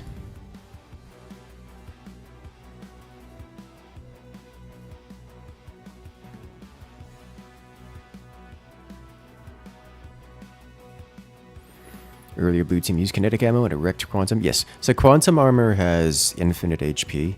However, quantum armor does have a problem. It is expensive, and therefore no one builds quantum armor foundations. Instead, you build your foundations out of regular struts and then cover them in quantum armor because it's just cheaper. This means that you can attack the struts, the foundation struts, via other mechanics and just bypass the quantum armor by not attacking the quantum armor at all. And then you just let the quantum armor fall down and just disconnect from the fort because it's, you know, not attached to the fort anymore because you destroyed the foundation nodes. That's usually how you deal with quantum armor.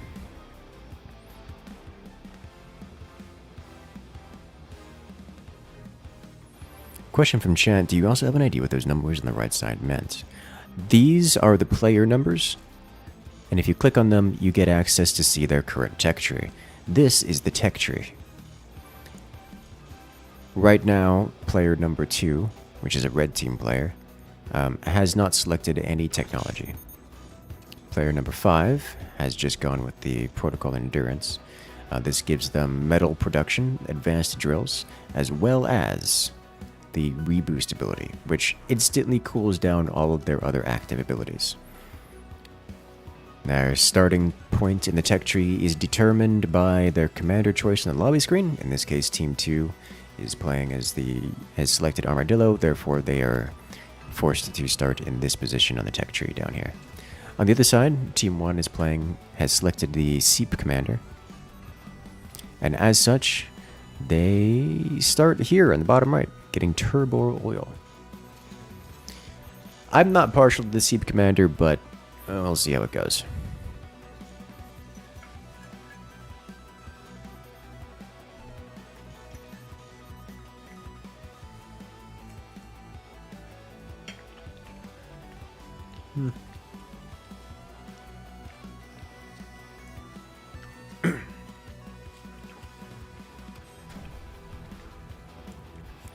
Microscape? Yes, microscape. Good, good. Do it. Come join.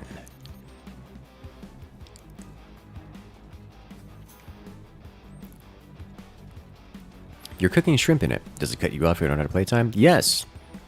However, getting more playtime is easy. In fact, you get playtime simply for existing in a stream that has microscape enabled, such as my stream right now. So you will be getting infinite playtime simply for watching our stream here. And if I'm not streaming, you can use a channel point redeem to get more playtime. As if you check out your channel points right now, you can spend those iguanas to get more playtime in microscape.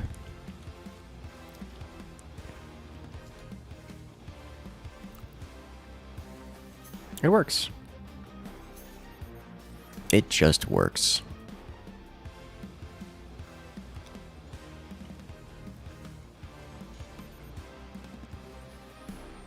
We have a laser set up facing backwards, so we know what's going to happen here. Now, the thing is, this is not... oh dear. The shotguns. They're going with the standard tactic. Or the tactic that I think is probably the strongest so far.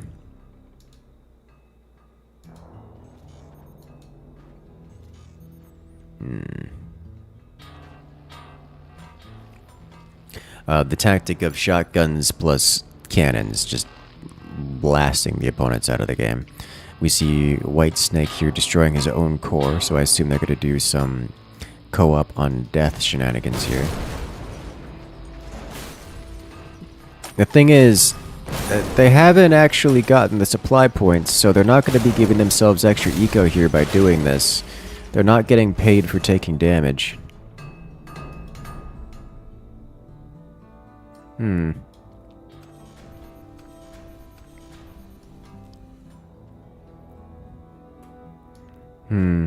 Unfortunate.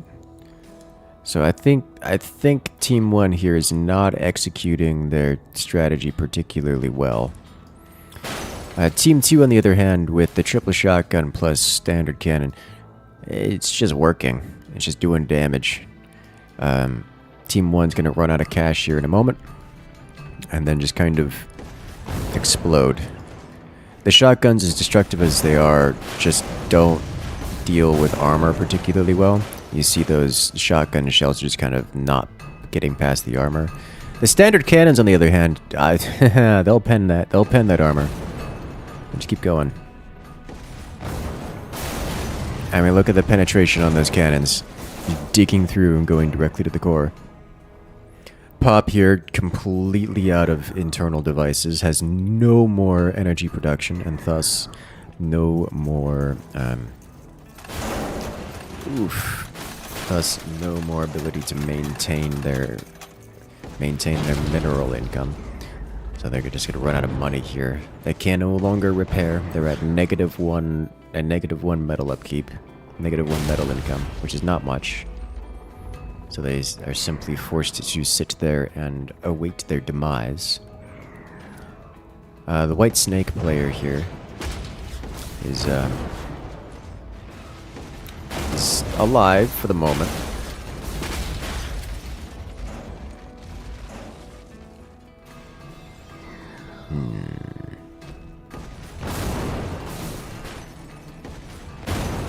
And there goes the core. Co-op on death has occurred. Both players are now on the remaining fort. However,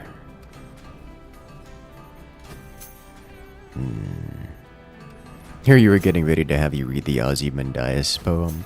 Guessing we'd save you those points for more time now. I mean, why not both?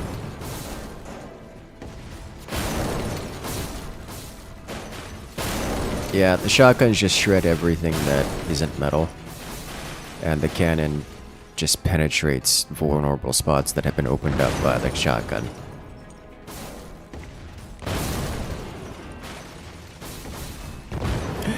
They're running away off to the next platform. Oh, that's funny. Yeah, they desperately needed to get the supply points active first before doing anything else. But they just didn't.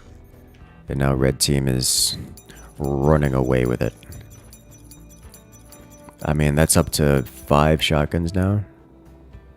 5 shotguns and 4 cannons, and they can absolutely 100% afford all of that. They have so much ammo production here. I mean, realistically, blue team doesn't have the money to survive even half of that firepower.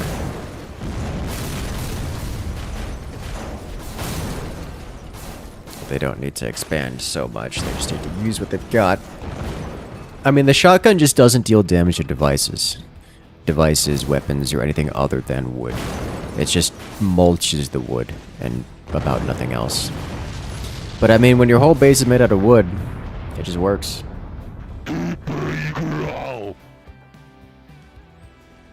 And there it is.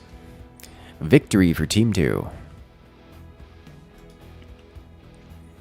Nubik and Road to 1 MMR win this round, this matchup in the round robin in this best of 3.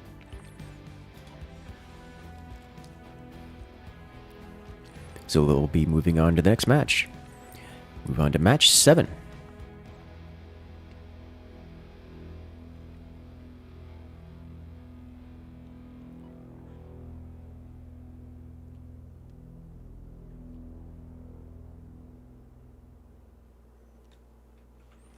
All right.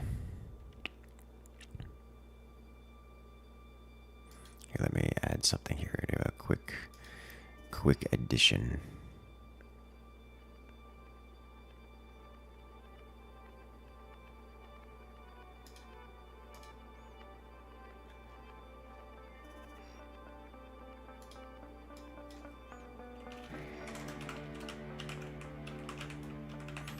The intro of this song in particular keeps reminding me of Outer Wilds.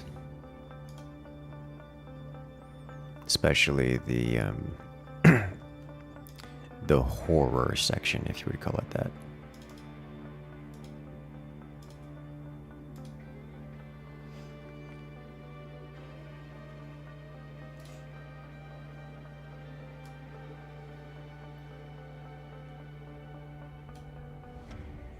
There we go.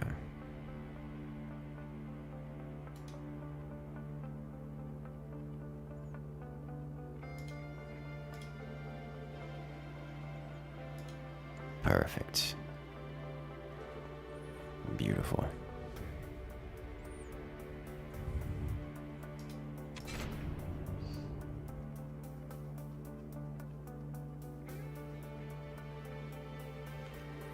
Alright, give us a moment while I set up the next round. Looks like our character has run out of inventory space and is now going to drop off yarn balls, or nope, is returning from dropping off yarn balls at their private chest, at their private material storage. It is now returning to construct more yarn balls.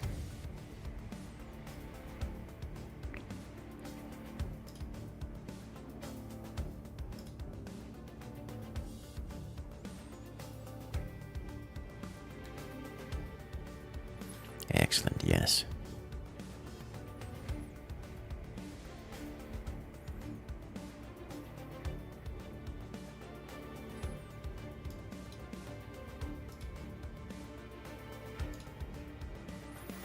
What else can we do here? We can do some combat things. There are dungeons we can run. I would be honest, my character is still like level 1 and everything, because I've only just created it. So we're not gonna. I don't think we're gonna be doing any dungeon runs here. Not for a little bit. But we can work on getting our basic attack up for melee attacks. Alternatively, we can go for ranged attacks.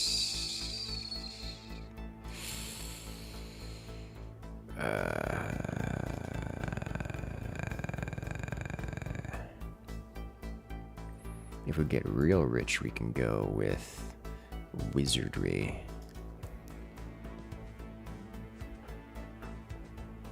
Probably won't be doing that here. At least not until release. We can work on getting some just melee. We can probably go melee. That works fine. Macroscape looks fun. It does look interesting. Welcome in, Skitfire. I saw you coming with that prime sub in the middle of the match. Shout out to Skitfire coming in with that prime sub. Thank you, thank you. Enjoy those emotes. Both here on the channel and on the Discord. And the support!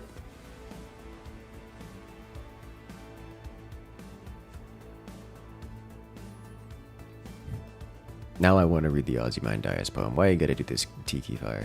And tease me with poems to read. It's like reading a bedtime story, but dramatic. And Machiavellian. Maybe a little bit.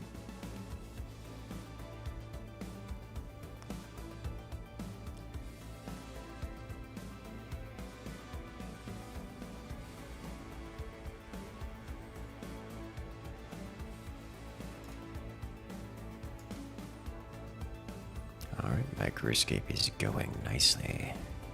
One thing we can do here, let me show you basic attack stuff. So let me go strength training. Rather, let's go fight the level 1 creature. It's a mouse.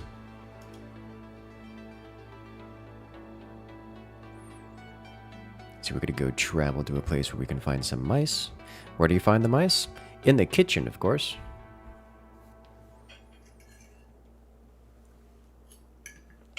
being menaces.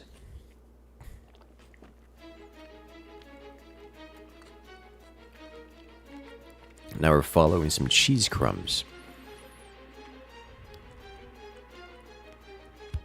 And then we'll fight a mouse, which, as best I can tell, can't actually damage us, but we absolutely can damage it. Unfortunately, we're not very good at doing damaging things, so there's a good chance that we're just gonna miss, like, a lot. And when we hit, we don't hit very hard. So, it's gonna take a moment for us to bring down this mouse. But we did it, and we got some bones for it. Nice.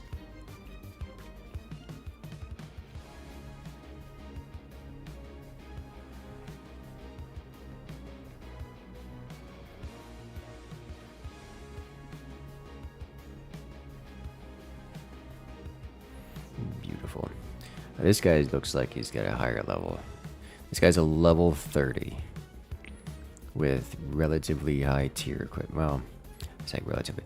I say this guy's a level 30 out here slapping ants, slapping mice. Not sure why, but you know, to each their own.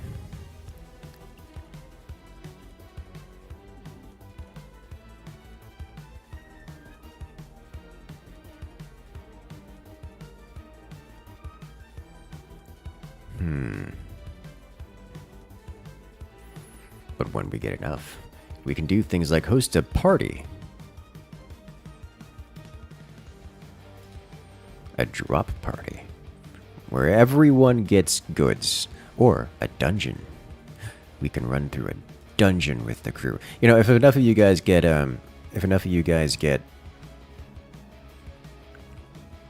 what is it called? If enough of you guys get into Microscape, we can actually just go through dungeon runs with a lot of you. Get super loot. Just all group up. Get some rare goods. I'm into that idea.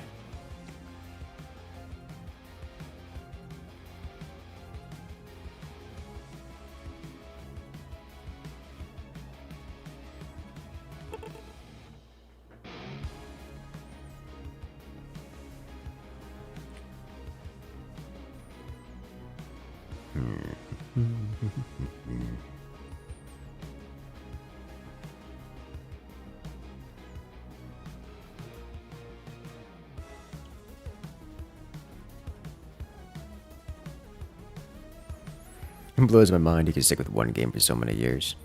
Your ADHD won't permit it. Don't know how you do it without going mad. Practice. Also, madness is a feature, not a bug.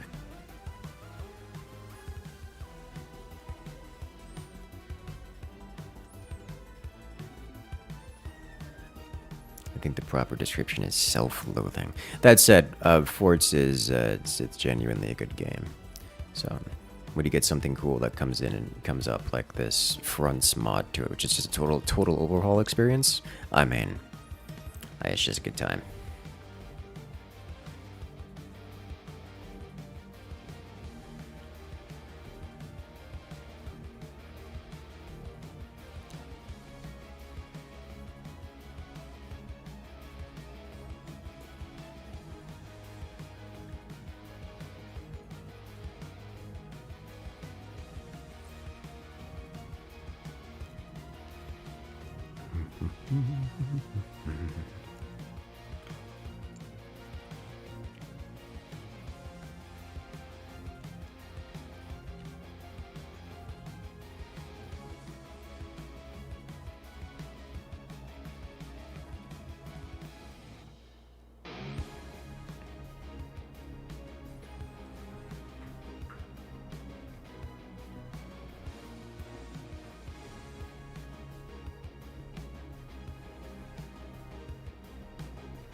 Alright, so this next matchup we've got here is between a team that is very good and a team that is less experienced. We have seen them play, and I appreciate them here. They're trying, they're learning, and I think they're going to be learning in a trial by fire, because the team Nuclear Meltdown is... Wait, we're not doing that one first. We're doing Boo Boo versus TTC.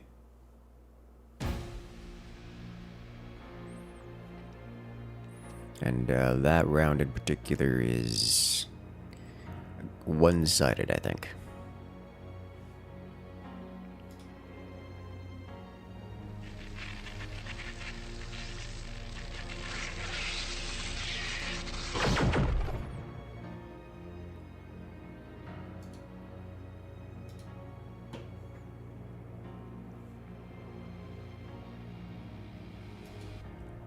Excellent.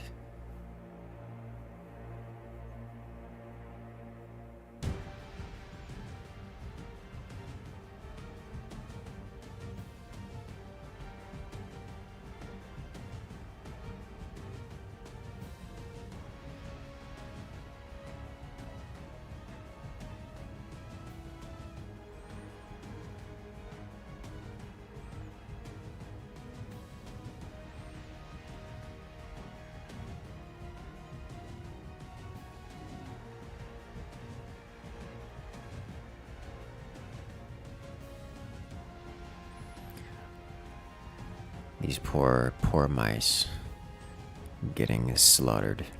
I did pick up a dagger, a bronze dagger, because it gives me more damage and also a better chance to hit. And it only costs like 2 coins, which is really easy to get. Hello there, camper. Welcome in.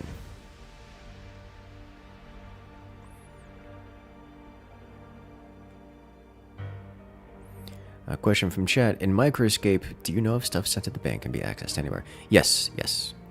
Yes, it can be. Functionally, your inventory is infinite sized. You can only pick up a select few things at a time. What is this? 5 by 5. You can only hold 25 things in your hands. So you have to go to the bank to deposit every 25 times. Once something's in the bank, it is forever accessible to you at all points in time.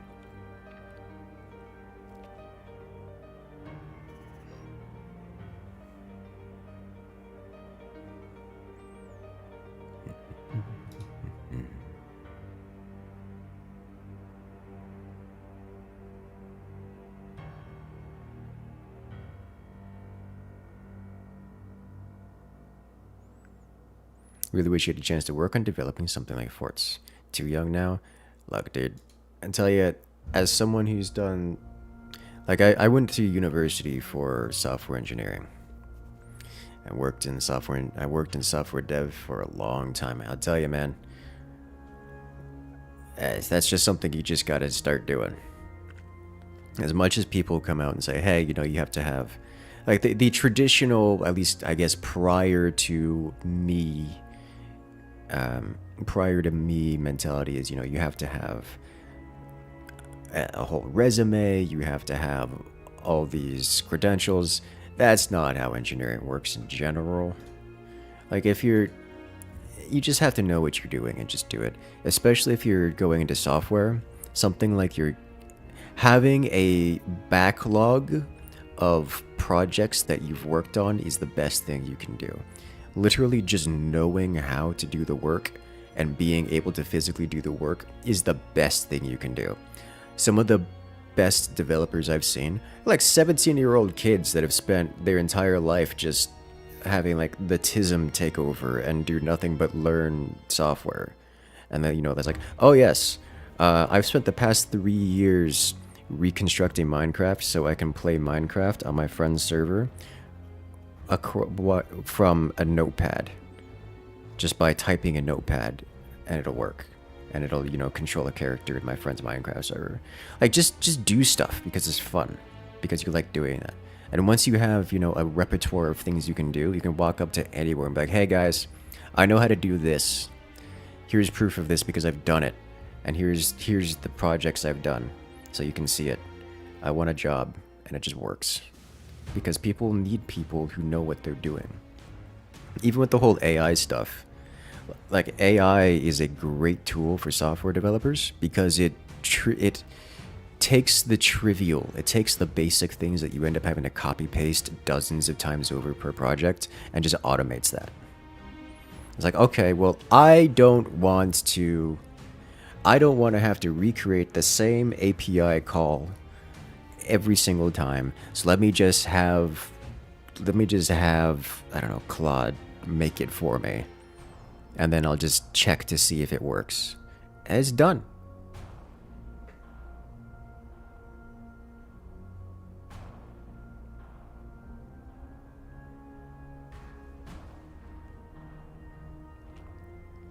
Like, there's always more stuff to make. Honestly, that's one thing I like. Just being able to just sit here in forts. Like, what is it? Earlier, I was going through forts because I was trying to do some video editing stuff. I'm like, all right, getting these sprites, getting this information, it's just difficult to set up. So what I'm going to do is I'm just going to pull up a Lua script and then make a quick mod for forts so it can do it for me in forts and record it just for thumbnail purposes. So I can have a thumbnail that is a screenshot, but it looks like a thumbnail that's been carefully crafted because I just drew everything in Lua and had the game engine do it for me. Like, being able to do that kind of, it's so good. It's just a wonderful skill to have. Like, half the stuff I've got going on here has been either custom coded or whatnot. Like, even on screen, you guys see in the bottom right corner the text that's the text that's going on and describe and giving the credit to the current music that's playing. Like, even that I had to custom code. Because, well, there used to be a public plugin that would work, but that stopped working a while back. So I had to just recreate it myself.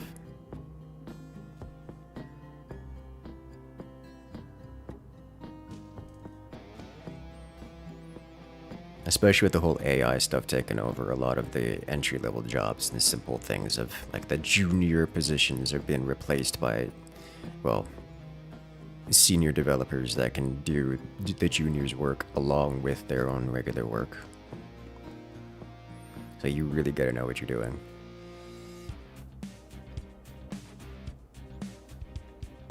Honestly, the software dev market out there is not great. But if you know what you're doing, you can still get a job. You can still make things work. If you can literally make things work. If you can make things work, you can make things work. You know how that works. It just works.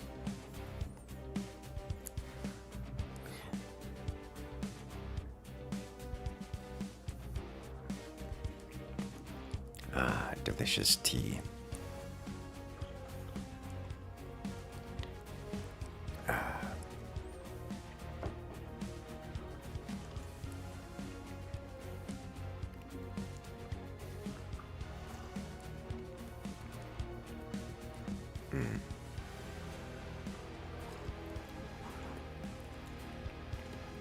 AI is good for newbie programmers? Oh, absolutely. Well, okay. It is good for learning. Like, AI is great for software development. Yeah, just like across the board. For new developers, it's great for learning. It is not a replacement for understanding. We have, let me rephrase. I say we, but we haven't gotten there yet. I'm going to say anyone who is genuinely in software development understands that if you don't know what you're doing and you use AI, it's going to cause problems. Because it's gonna write bad code, and bad code always has consequences. It may work for a while, but it just doesn't. So knowing what you're doing is a requirement, and AI is a great tool for getting enough done for you to pick apart and practice learning or practice making better code. But of course, if all you can do is write bad code, then in an actual job, you're just not different from an AI, and that's, you know, unfortunate.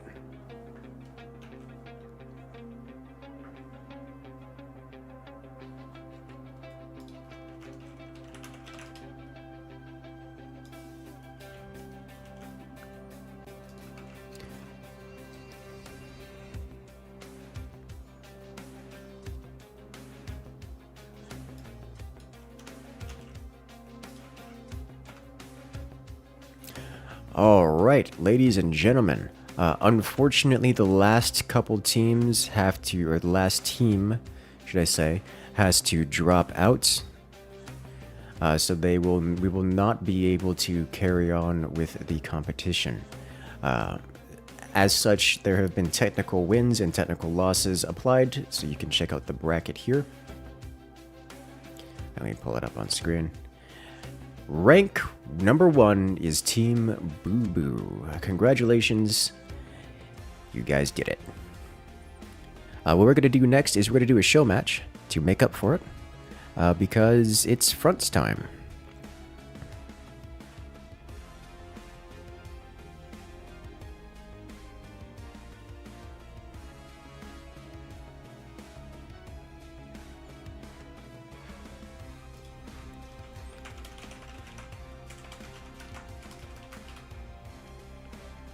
Alright, so first place goes to Team Boo Boo, second place goes to Team Nuclear Meltdown.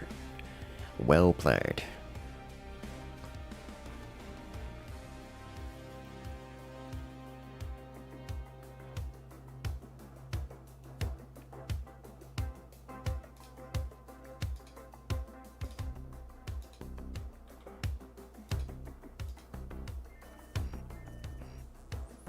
It is time for show match.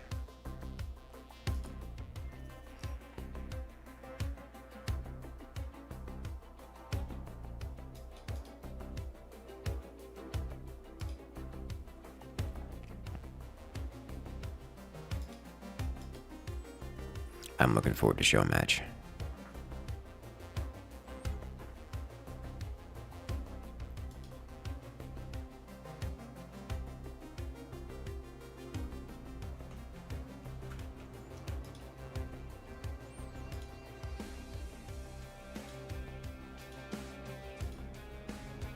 Let us go.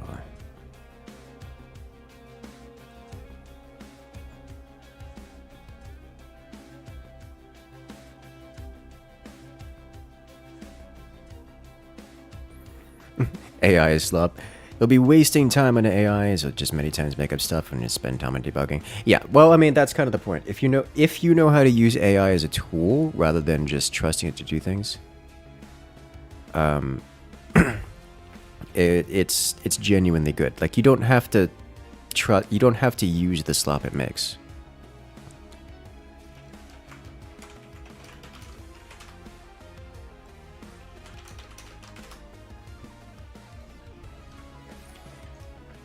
And if you know how to use it, have it do things like making outlines for code as opposed to trusting it to actually implement the details. Like any kind of integration stuff, it's just done. It's great for writing a basic outline, and it's great for writing some of the super copy paste stuff. Like if you find yourself going to Stack Overflow and copy pasting the same function over and over and over again, that's what AI is good for.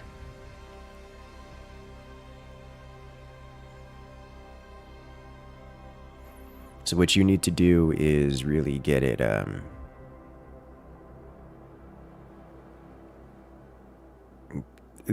what you need to do is actually do it yourself. Make sure it works. You'd say AI isn't slop. Slop is what dispassionate and disinterested people make with AI. Yes. Yes. So they quitted. Yes, unfortunately, the final competitor team was unable to participate. So the last match is not going to happen. However, we are now doing a show match. It's gonna be a wild one. And you and I know this Because I'm participating. I am here on Team 2. Let's do this.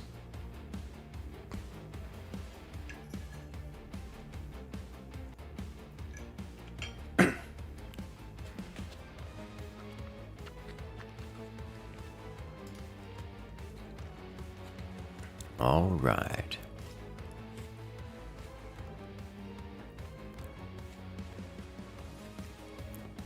I would say AI usually makes slop. I mean, let's be honest here. AI doesn't make anything. It's not an agent.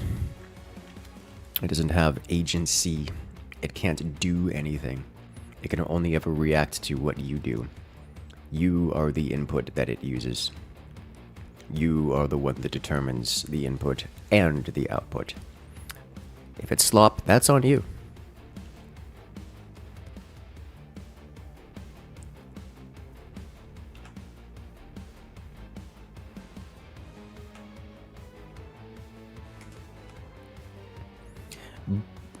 You are correct in some sense in that a majority of AI-produced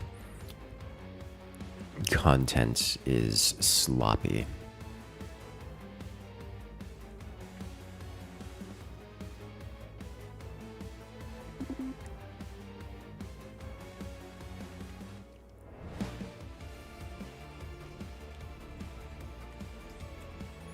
But that's just because people are the lowest common denominator. If you give access to AI to everyone, then everyone is going to use it. And when everyone is using it, what you get is a whole heap load of people who don't know how to use it. A lot of dispassionate people making slop as opposed to something reasonable.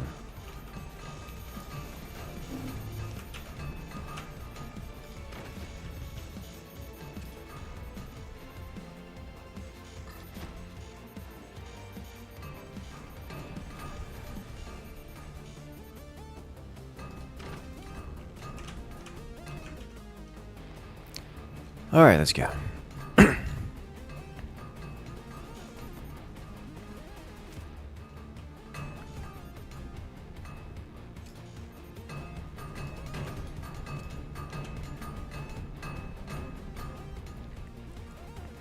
And we're going to be taking advantage of some of the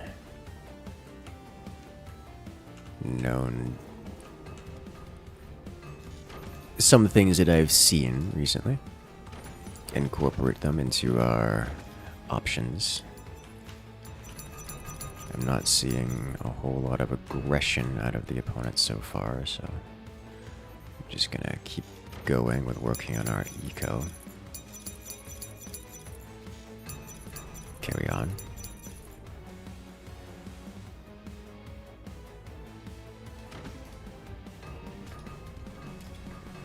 I do want Chrono Tech. Drill upgrade, I think I'm a pass on at the moment. But I definitely need to get oil going. One and two. And then you come up in now. Alright, let's get a little bit of extra foundation here. Good lord, I can feel the ping.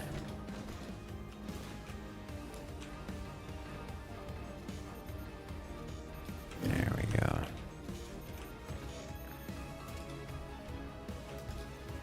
Yes, money.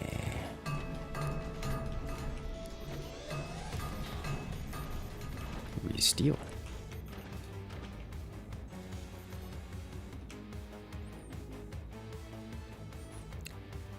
So I'm going to need 2 of these here, followed by 1 of you.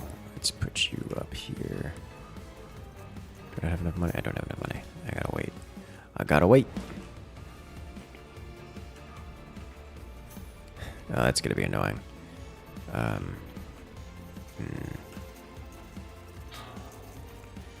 I don't know if this is... I didn't check to see if this is death on AI. Or sorry, to death on AI. Why could get A on the right? Co-op on death.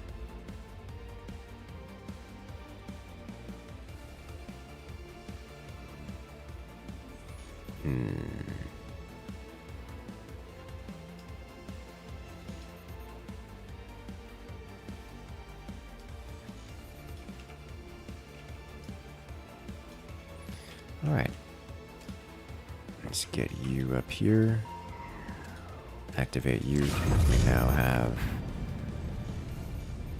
chrono generators.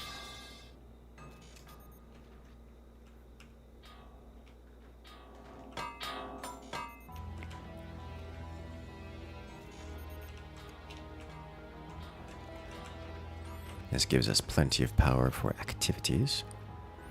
I am tempted to go tier 3s, but I think realistically tier 3s are unlikely to do much. Interesting. Don't know what that's about, but we'll see.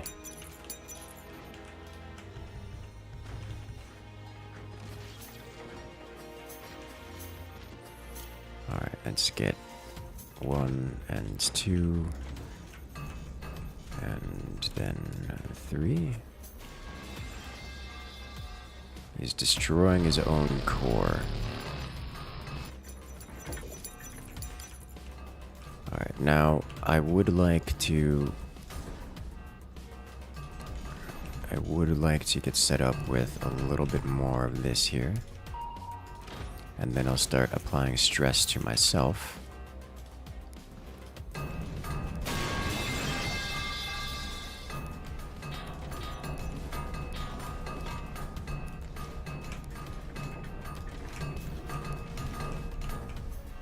And let's just start doing that here. So if I get set up with one of these here, I can start blasting my own stuffs.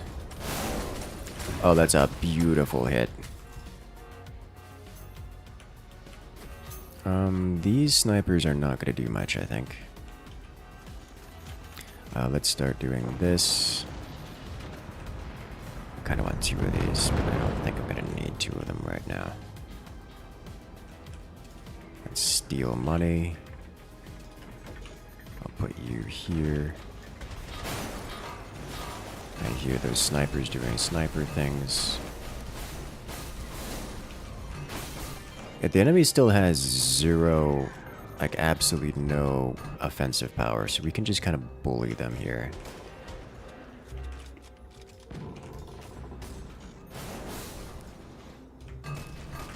What I do need is a little bit more power production. Oh, that's dangerous.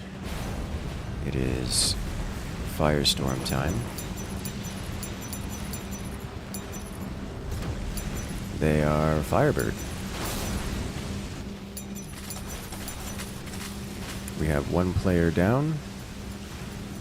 Nothing that we can't maintain. Okay, let's start getting some eco going. Let's throw out you here. What do we get for this? We don't get much, but we get something.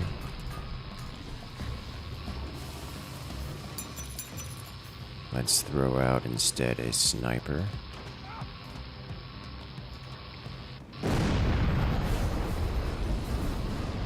Did not get any for that. I did get some for that, and I got a lot more. What if I were to put... I don't know, you... I think sniper's probably the way to go. Oh, there's some good old-fashioned cash. You can go Chrono Bomb, alternatively Stasis. Is there gone this tech path?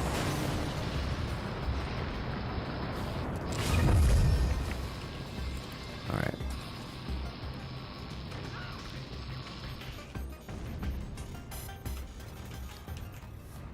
I mean, co-op on death is definitely a thing.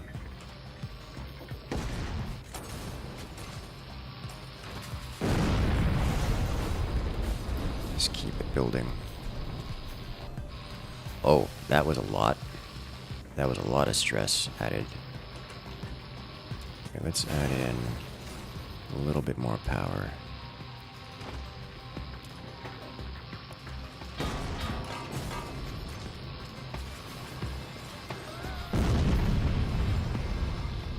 Just keep it going.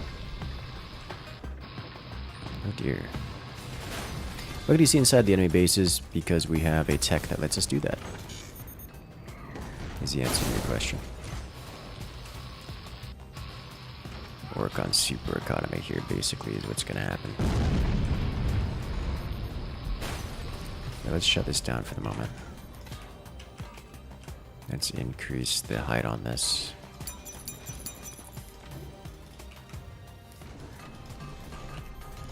So I can have a nice area around it to work.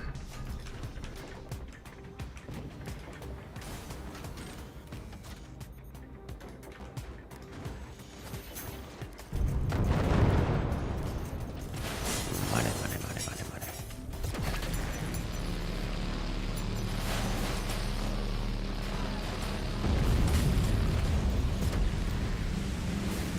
Fire starting being a problem.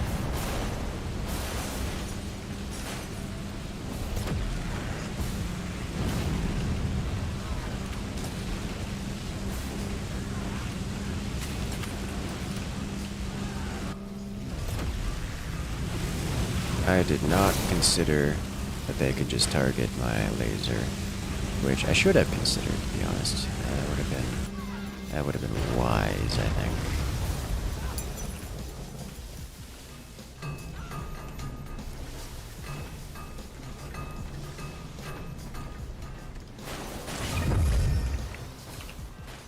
All right, let me replace you.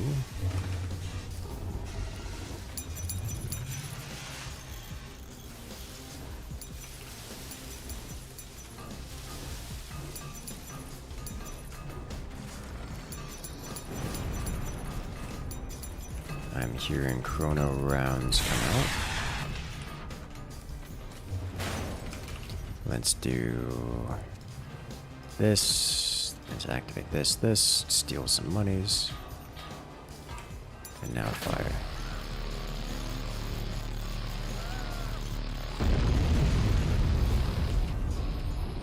Alright, as far as cash is concerned, I would like another one of you.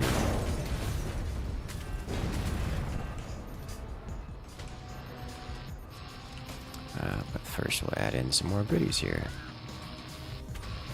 You waketh the body, needed extra sleep after the party? Ah, yeah.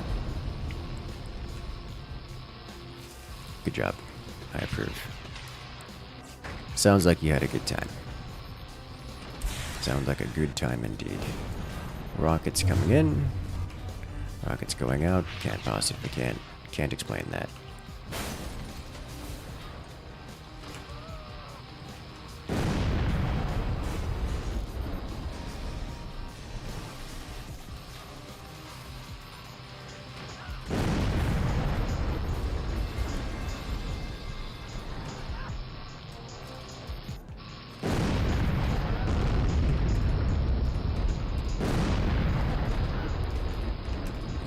Don't explode enough to cause problems, but they still generate a lot of stress.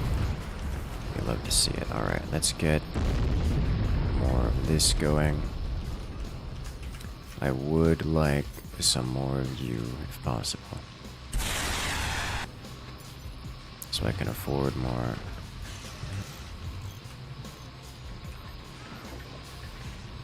A touch. I should cover all of this up. I should just cover all of it up.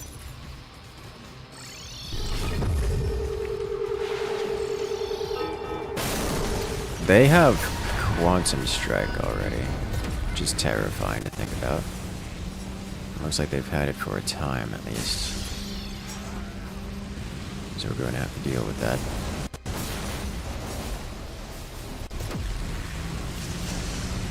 Alright,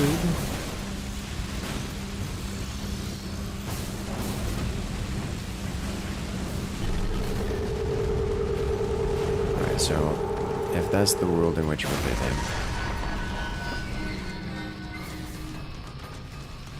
gonna need a bit more goods. About 15k money, which is pretty alright.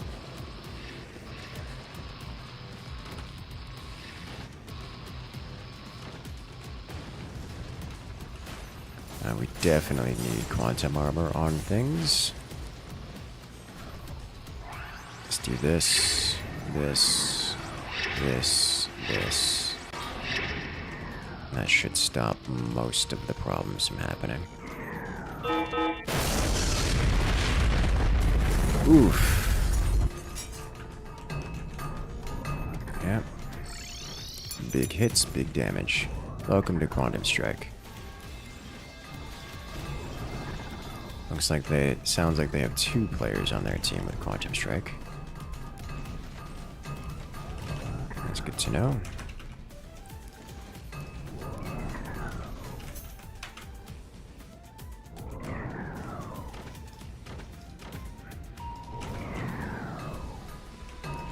We have lots of stress, which means lots of money incoming.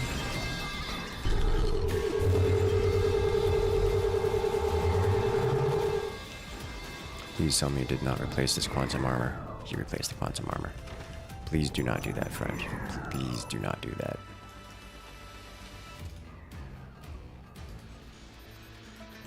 This is going to cost 3,000 to rebuild that.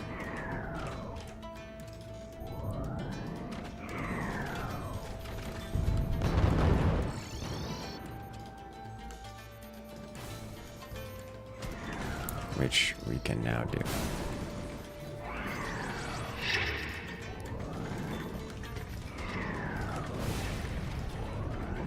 More batteries required. Alright, that's good. Let's keep them away from our core here, just to keep that stuff separated.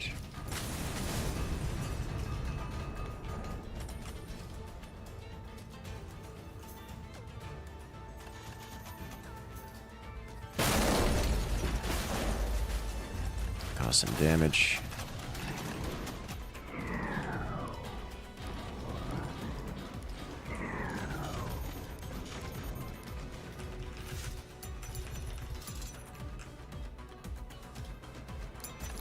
Just may as well do some of this.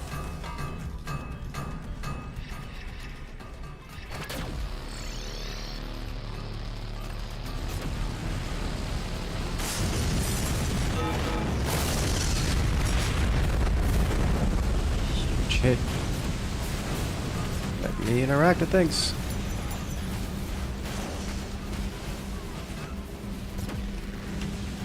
Is that lethal? Let's get out of there real quick.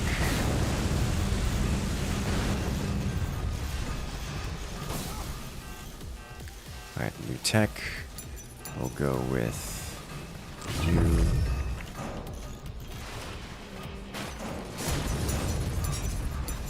Oof.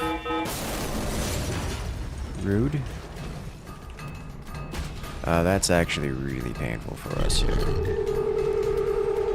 How?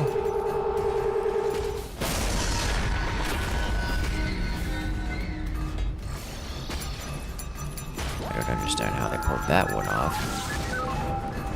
It went through our quantum armor. The whole point of quantum armor to stop that specifically from happening. Alright, this is not sustainable here. I'm going to do disability tech this before something. Alright, let's get this connected up before something really, really bad happens. It all comes collapsing down.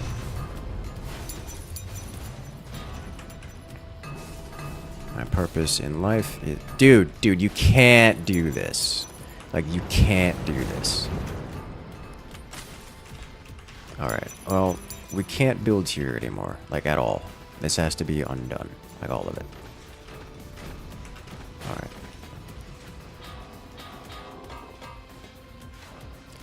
Alright.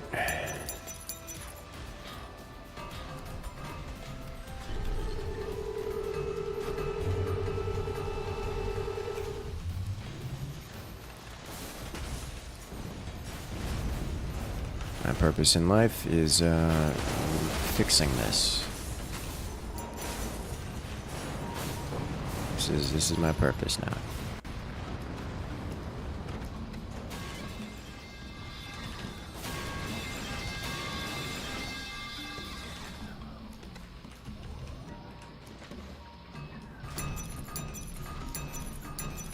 Alright, if I build a fort within a fort, then I can get progress done here.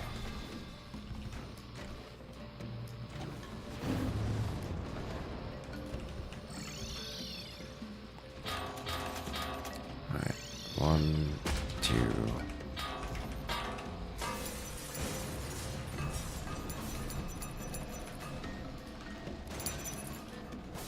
Yeah, I can already see it breaking.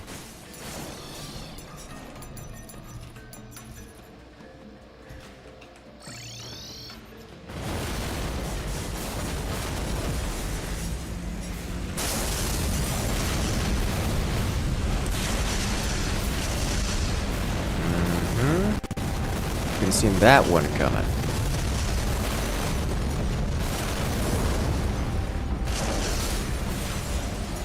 Alright.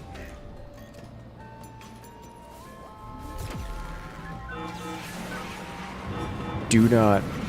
Oh.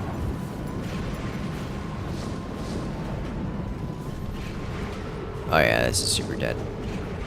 There's no recovering from this.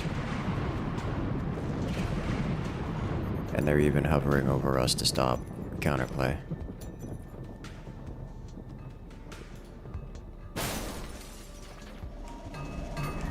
Alright, well, we've lost everything, and they've got an incredible amount of damage output incoming.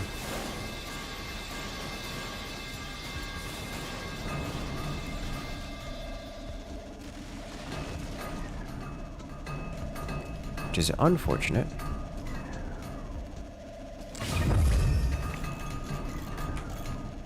I believe we're past the point where I can do stability tech here to help when it's beneficial. Oh, yeah, that's kinetic bracing. That's kinetic grounds now.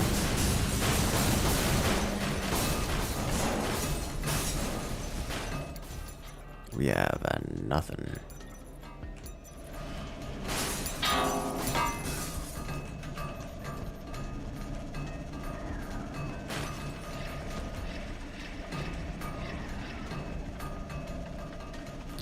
Okay, why are we deleting this of all things? I'm not sure what the plan is there. Alright, my dude. My dude! Why are you replacing strong struts with weak ones? Why are you spending money? Okay, it's fine. It's fine. It's fine. It's okay. We'll be okay.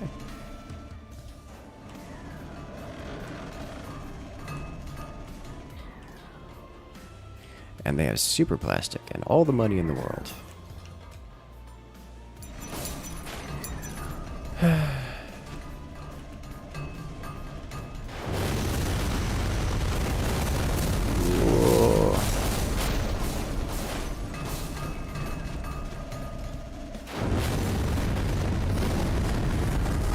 Finally been put out of our misery. Good God. Alright. Well, that was exciting.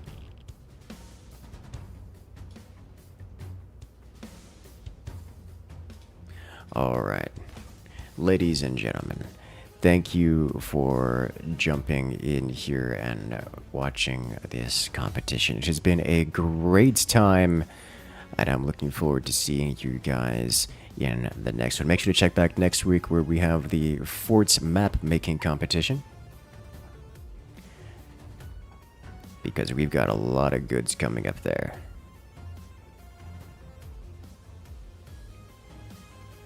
Alright, ladies and gentlemen, good luck out there, everyone, and I'll see you guys next time.